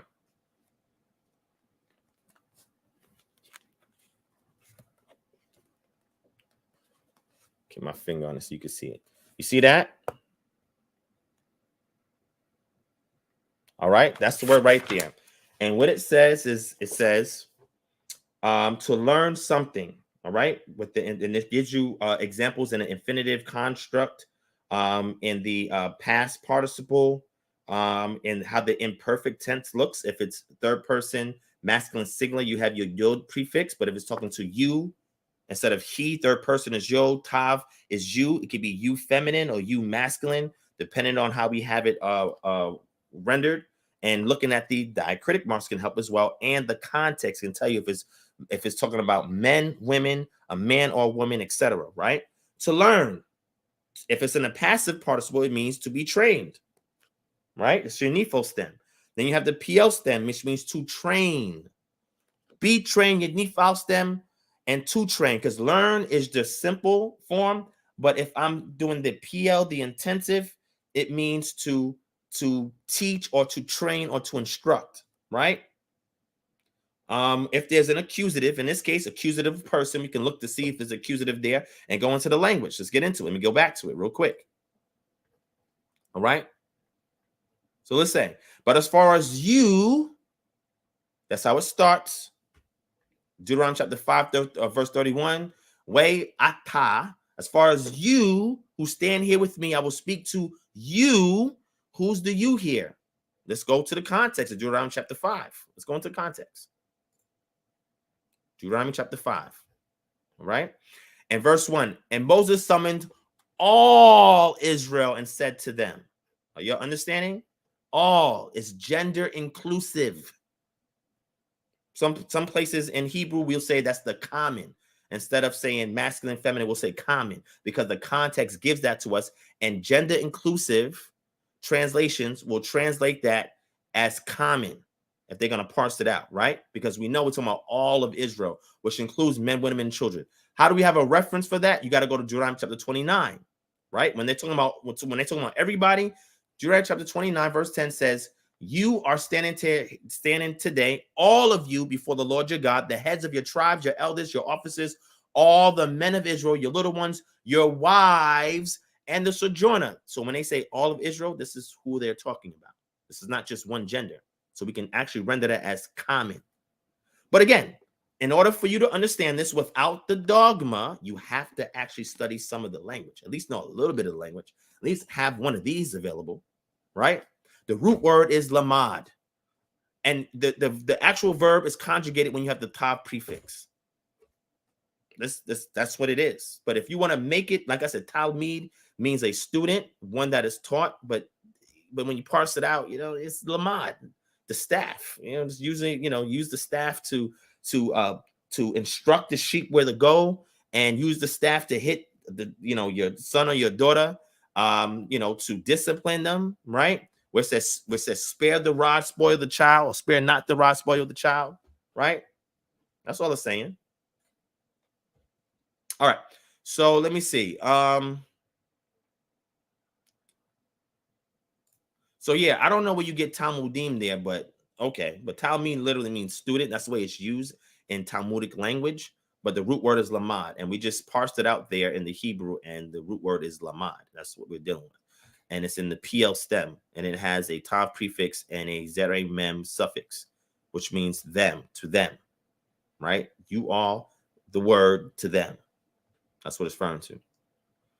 Somebody wants to know, is turkey permissible or not? Well, there are different types of turkeys. For example, turkey vulture is not the same thing as the gobble gobble turkey that you cook up for Thanksgiving. All right.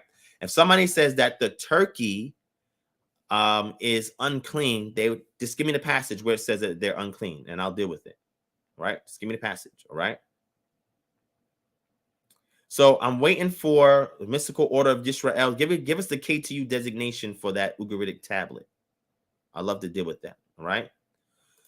So still I rise, da'at, and da'at literally means knowledge. And for those of you who are unfamiliar with the Hebrew, did the Bible come from Sumerian cuneiform tablets? No, it did not. It did not come from Sumerian cuneiform tablets. Does it have affinities with some things mentioned in Sumeria? Yes, it does. Yes, it does. It does have affinities. But did it come from there? No. And correlation does not equal causation. And if you say it does, you have to prove and demonstrate it. So nobody found Sumerian tablets and translated it and got the Bible. I've never seen that before. Show me one scholar of ancient Near East that actually makes that proposition. I would love to read his thesis on that.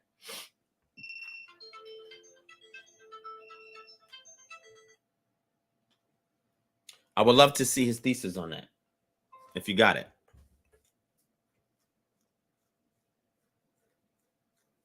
Anybody else?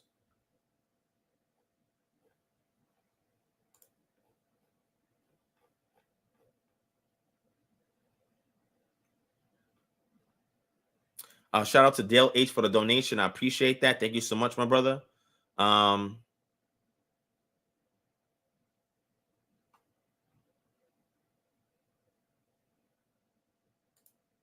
Gotcha, Hoshea. Now, Hoshea, you are aware that honey was permissible in Israel, right? Honey is permissible. Honey was eaten. Even the honeycomb also was eaten, right? So I understand why you said that. You're saying that the way honey is formed by bees, it's almost an unclean act, but it's not. It's not an unclean act. Are bees unclean? That's the question. Is a bee considered unclean? We know locusts are clean. Are bees unclean? That would be the question, right? Because it is a byproduct of the bee. So are bees unclean? That would be the question, right? So if you do believe that bees are unclean, we can definitely take a look at that. Truth Seeker. Okay, awesome, my brother. I appreciate that. But but it's not, the sources are available. And I've given several sources on that so people can understand that. But it's the data exists. If people don't agree with it or don't like it, it is what it is. I don't know what to say. Shout out to RemalYahu. People, they just don't like me because I just share data. I share data. I give my perspective on the data, and then people, they feel a certain kind of way about that.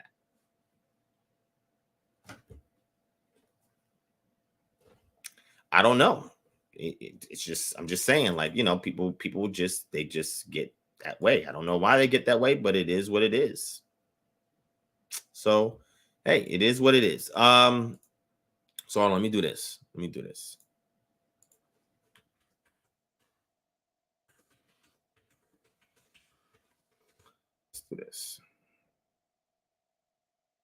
do this. All right. Let's go to Proverbs chapter 24, verse 13. We're going to see if Israelites ate honey. And if it was unclean, shouldn't be here in Proverbs. Let's go to Proverbs chapter 24, verse 13.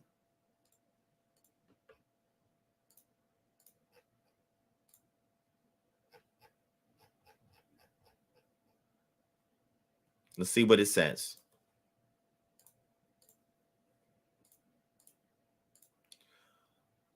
My son, eat honey, for it is good, and the drippings of the honeycomb are sweet to your taste. Know that wisdom is such to your soul. If you find it, there will be a future, and your hope will not be cut off.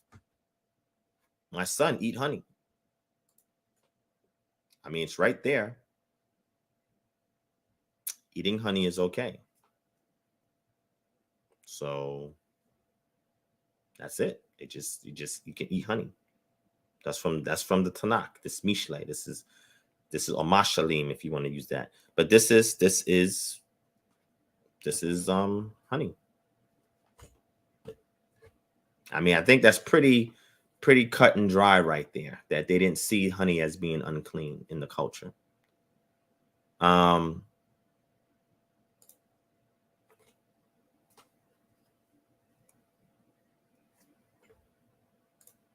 If playing upon tables with scripture. So Jason Williams says, can you share your thoughts on the origin of Kabbalah? Okay. So my origins on Kabbalah, I posted the 2 sources, and this is something that I'm going to speak about more formally in the future. But I'm just dealing with the stuff that Jews come to me with. And I'm like, no, right? So if we go into, matter of fact, I'll show you the post that I put up, right? Let me show you the post that I put up. You can take a look at it. And we'll just read from the source itself. And this is a truncated part of the source, so we don't have to read everything from the source. But let me zoom in here.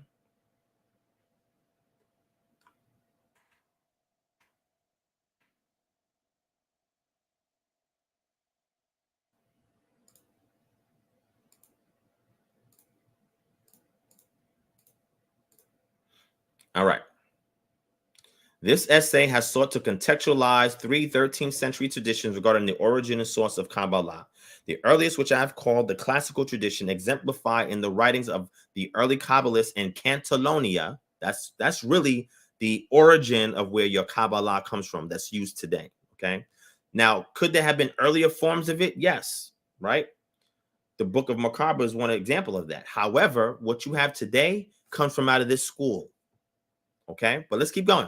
Asserts that Kabbalistic wisdom was given at Sinai as an indivisible part of the oral Torah given to Moses, who passed it down to all of Israel. In reaction to this traditional starting point, 2 additional antithetical traditions arose, one representing the left hand pushing away, the other representing the right drawing closer, right? The first, and this is your source right here, okay? The first finds expression in the exclusivist attitude adopted by the disciples of Maimonides, right? Disciples who regarded Kabbalistic wisdom as a closely guarded family affair, whose inspiration and authority derived from Elijah's revelations. Because some of them believed that Elijah appeared to some of these rabbis and gave them wisdom. Maybe he did. I don't know. But I'm just trying to show you, the stuff that surrounds these things. The second, promoted in Castile, and seeking to come in terms with the existence of non-Jewish wisdom, held that the Kabbalah was given to Adam, who bequeathed it to the elect of his descendants, the fathers of various nations. The pure version was reserved for the Jewish Kabbalists. The writings of the movements that distance themselves from the traditional classical view exhibit signs of polemic, right? Meaning making an argument for. The Zoharic spirit that recognized and to a degree celebrated cultural interfaces with remote foreign worlds promoted the conservative branch of Kabbalists to react fiercely and formulate a closed exclusivist tradition that authoritatively defined the accepted themes of the tradition and the status of their own study house. The Zoharic Kabbalists themselves, on the other hand, sought to redefine their relationship with their environment, conducting a discourse with the Maimonidean tradition on one hand and the exclusivist Kabbalah on the other, affirming universal culture even if granting it a lower status than the Jewish world. Beyond the echoes of the polemic, the organic and holistic evidence of the turbulence that marked the beginnings of the Kabbalah may enable us to identify here the signs of a maturation that, like all such processes, is bound up with issues of authority, ownership, and identity. Do you understand that? There's no monolithic thought form in Kabbalah because it is so subjective. The Sud level, that esoteric layer, and the Pardes Jewish interpretation, That is extremely subjective. And if you go to various sources in Kabbalah, they even contradict themselves. However, you'll see there's 3 lineages. One that says it comes from Moses at Mount Sinai, which is the traditional classical version, but then 2 antithetical versions arose from other Kabbalists that said, no, it came from Elijah manifesting and appearing himself to my rabbi or my rabbi's rabbi who gave him these revelations. And then some who are outside that scope, right, that was speaking about them, like certain Karaites that had ideas about some of the works that was carried by these people who subscribed to rabbinic Judaism, said that no, they claim it comes from Adam. And Adam gave it to all of mankind, but preserved the true form to the Jews. Okay, listen, this is information on your Kabbalah. Most people don't know the sources. Kabbalah is not secret. I've read over 15 sources on Kabbalah, and the earliest sources that explicitly outline the Sephiroth and all that other stuff. This is not secret. The invisible God revealing himself through the Sephiroth, do Hokmah, do Da'at, do wisdom and understanding, and then you got your other Sephiroths that describe other elements of the noble. You have the 2 sides. You have the conservative side and the liberal side, what we call the Chaim Etz, the tree of life. This stuff is not secret. This can be deciphered. If y'all want me to do a whole lecture on Kabbalah, I can, and demonstrate that I know the science. What I'm simply saying is, when people make you feel that they have some kind of secret esoteric knowledge, it gives them a degree of authority over you. It gives them a degree of preeminence. It's like, no, you don't understand that text because you don't know the deep inner workings and the mysteries. I'm like, wait, yes, I do. And then you just pull out a Kabbalah reference and just read it to them. Say, hey, this is their commentary on this passage. Is that where you're going to? Oh, that's where you was going to. Okay, that's why you're saying it. And they say, no, it's this. They'll give you their own interpretation because, again, it's subjective. It is. And there's no unity. But let's keep reading. Just so you know that I'm not pulling sources that agree with me. I always get non-biased sources. Who wrote this? Well, the actual article is called Jewish Medieval Traditions Concerning the Origins of Kabbalah by Oded Yisraeli. Oded Yisraeli is not against Kabbalah, but he understands this. Let's see who Oded Yisraeli is. Dr. Oded Yisraeli is a senior lecturer in Kabbalah in the Goldstein Goren Department of Jewish Thought and Ben Gurion University of the Negev in Beersheba. His research interest is mainly the Zohar. I'm giving you a source that is non-biased. That's how you do real scholarship. Let's keep going. Right? Another OG of the Kabbalah. As things stand, we must turn aside from this high road and make do on the thornier path of historical analysis of the texts that are nearer to the origin and the first stages of Kabbalah. This automatically excludes from consideration certain theories that readily trace the Kabbalistic doctrines back to antiquity, because it does not go back to antiquity. These theories, in the form in which they have been presented until now, no longer merit serious scholarly discussion. This is from the book Origins of the Kabbalah by Gershom Scholem. And we're going to see who Gershom Scholem is, because I always put the credentials of the authors on full blast so people can see that I'm not being biased when I share information. He says, to be sure, we must ask what the exact significance of the word Kabbalah was at this time and the circle of the Kabbalists themselves. Kabbalah is a fairly common word in rabbinic Hebrew. It simply means tradition. In the Talmud, it serves to designate the non-Pentateuchal part of the Hebrew Bible. That means the parts of the Bible that is not the first 5 books of Moses. Later, every tradition was called by this name without its entailing any specific mystical nuance. Make sure you understand that. That's why I said when people read this into the text, there's no Kabbalah in Talmud. Some Jewish rabbis, oh no, yes it is. I'm like, no, it's not. You got to do the proper analysis of the text. They're not referring to mystical stuff. But let's keep going. That it was already employed by the philosopher Solomon ibn Gabriel in the sense it would acquire among the Kabbalists is a widespread but completely false assumption. It has just a little to do with the Aramaic word kibla, which means amulet or the amulet, because when you have the aleph suffix in Aramaic, it is a definite article the. So it should be the amulet. The Spanish Kabbalists still knew very well several generations later that, or what original notion their predecessors had in mind when they employed the term Kabbalah. As late as the year 1330, Meir ben Solomon ibn Sahula, a pupil of Solomon ibn Adreth, expressed himself clearly and directly on the origin and meaning of this new discipline. It is incumbent upon us, he writes in the preface to his commentary in the book of Yesara, And the book of Yeshayahu is important if you want to understand Kabbalah. Zohar is important. The book of Yeshayahu is important. The book of Merkabah is important. All of these books, if you read them, you understand it. It's not secret. If it was secret, nobody would write it. It would just simply be oral. But it's been written down. Just read the book. I have the book up. You'll know everything about it by reading the book. To explore all of these things according to the measure of our understanding and to follow in what concerns them, the path taken by those who in our generation and in the preceding generations for 200 years. You see that?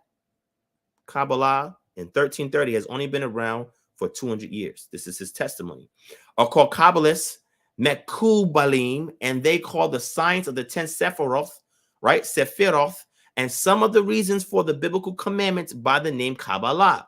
It follows then that in the eyes of these Kabbalists, that the new theosophic, theos means God, sophic means wisdom, wisdom of God, conception of God, based upon the doctrine of the 10 Sephiroth of the book Yeshirah, as well as upon the mystical reasons founded on the doctrine for certain ritual precepts of the Torah, constitute the original content of the Kabbalah.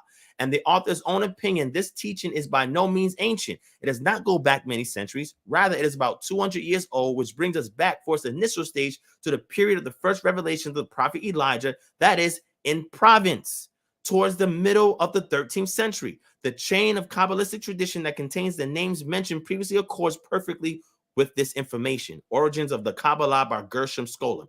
Now you're going to say, who's Gershom Scholem? He must be somebody that hates the Kabbalah. No, he's not. Let's read about him. He was a German-born Israeli philosopher and historian. He is widely regarded as the founder of the modern academic study of Kabbalah. He was the first professor of Jewish mysticism at the Hebrew University of Jerusalem. Are you seeing the sources that I'm using? You think I'm making this up? This is my own opinion. I'm giving you facts, bro. This is what it is. I know some people are going to be mad at this. And that's okay. You can get mad. But if you want to make your argument that it goes back to Moses at Mount Sinai, I got a lot of questions to ask you.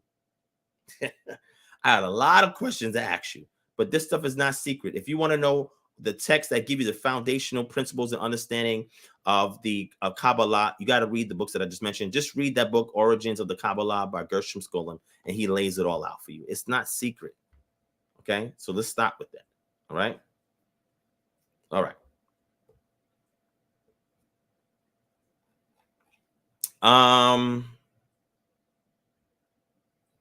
So when we say Lamar, when you say, what are your thoughts on the idea of Mashiach Ben Yosef and David, and how does Yeshua fit into these Talmudic ideas?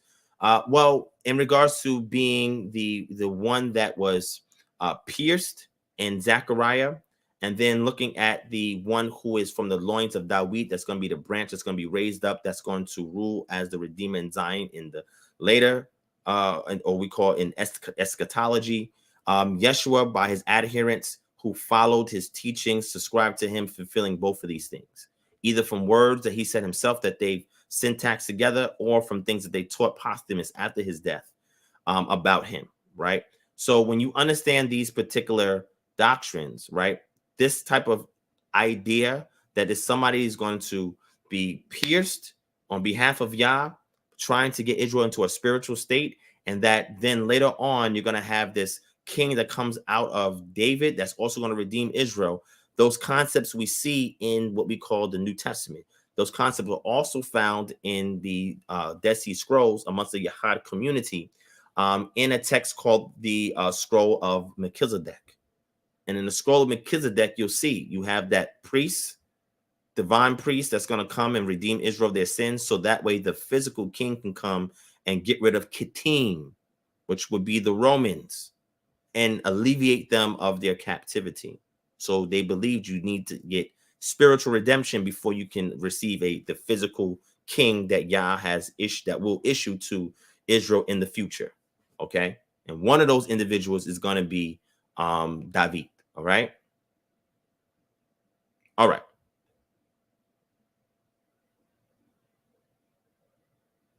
So some of us know that the word Christ comes from Christos, which is Greek. Yes, it does. It just means one that's anointed. It's an nominative form. You can find that same lexeme in any Greek lexicon. One of the best Greek lexicons that exists today. And here's the thing: when I deal with the Koine Greek, the common Greek that's found in the New Testament, because the Greek in the New Testament is not unique. It's just a form of the Alexandrian variant of common Greek, right? But when I look at that, right, what's very interesting is that in this particular lexicon, let me show it to you real quick, right? And I'll add this to the Patreon for those of you who are interested, or you can just email and I'll send it to you, right? Let me show it to you real quick. The Cambridge Greek lexicon is probably going to be one of the best lexicons you can get, because it doesn't just cover the uses of the word in the New Testament. Now, let me share something with y'all very interesting, okay? One way to deal with the dogma and doctrines of Christianity is to deal with a lexicon that is not just limited to the semantic range and usage of words and attribution of values to words in the New Testament. You must look at it as compared to the larger range of the uses of Koine Greek literature and classical Greek literature that precedes the common Greek, okay? Because a lot of vestiges of classical Greek exist in common Greek, okay? Once you understand that holistically and see the words as being sourced to be used in what's called the New Testament, then you'll start to see that there's a wider semantic range that exists than just what's narrowed in these only New Testament Greek lexicons. That's important. The word Christos is an example of that. That word was being used before Yeshua came on the scene. It wasn't just attributed to him. One that is anointed. A Mashiach is one that is anointed. It's similar to Christos. So the key thing that we're referring to here, the ghost of Judah tribe, I don't know what you're talking about there. If you have a verse for that, give me the verse for that, where that's in the actual New Testament, and I'll deal with it. But by you using that type of language here repeatedly, there's no need for you to do that. You made your point, all right? You don't have to keep beating a dead horse. That's your position, no problem. But if you want to prove that notion, give me the scripture, or I can give you the link and we have a discussion on that. It's totally up to you. You let me know how you want to do that before I close out, because we've been on here already 2 hours and 17 minutes, and I did not want to be on here too long, but I'm going to give you a few minutes if you can lay that out, all right? No problem, Lamar. I'm here to answer questions as much as I can. Same to you, Jason Williams. Hopefully that was able to assist. Okay. All right. So Seth is asking about Turkey. All right. So let me get into the passages in scripture real quick for y'all. Hold on.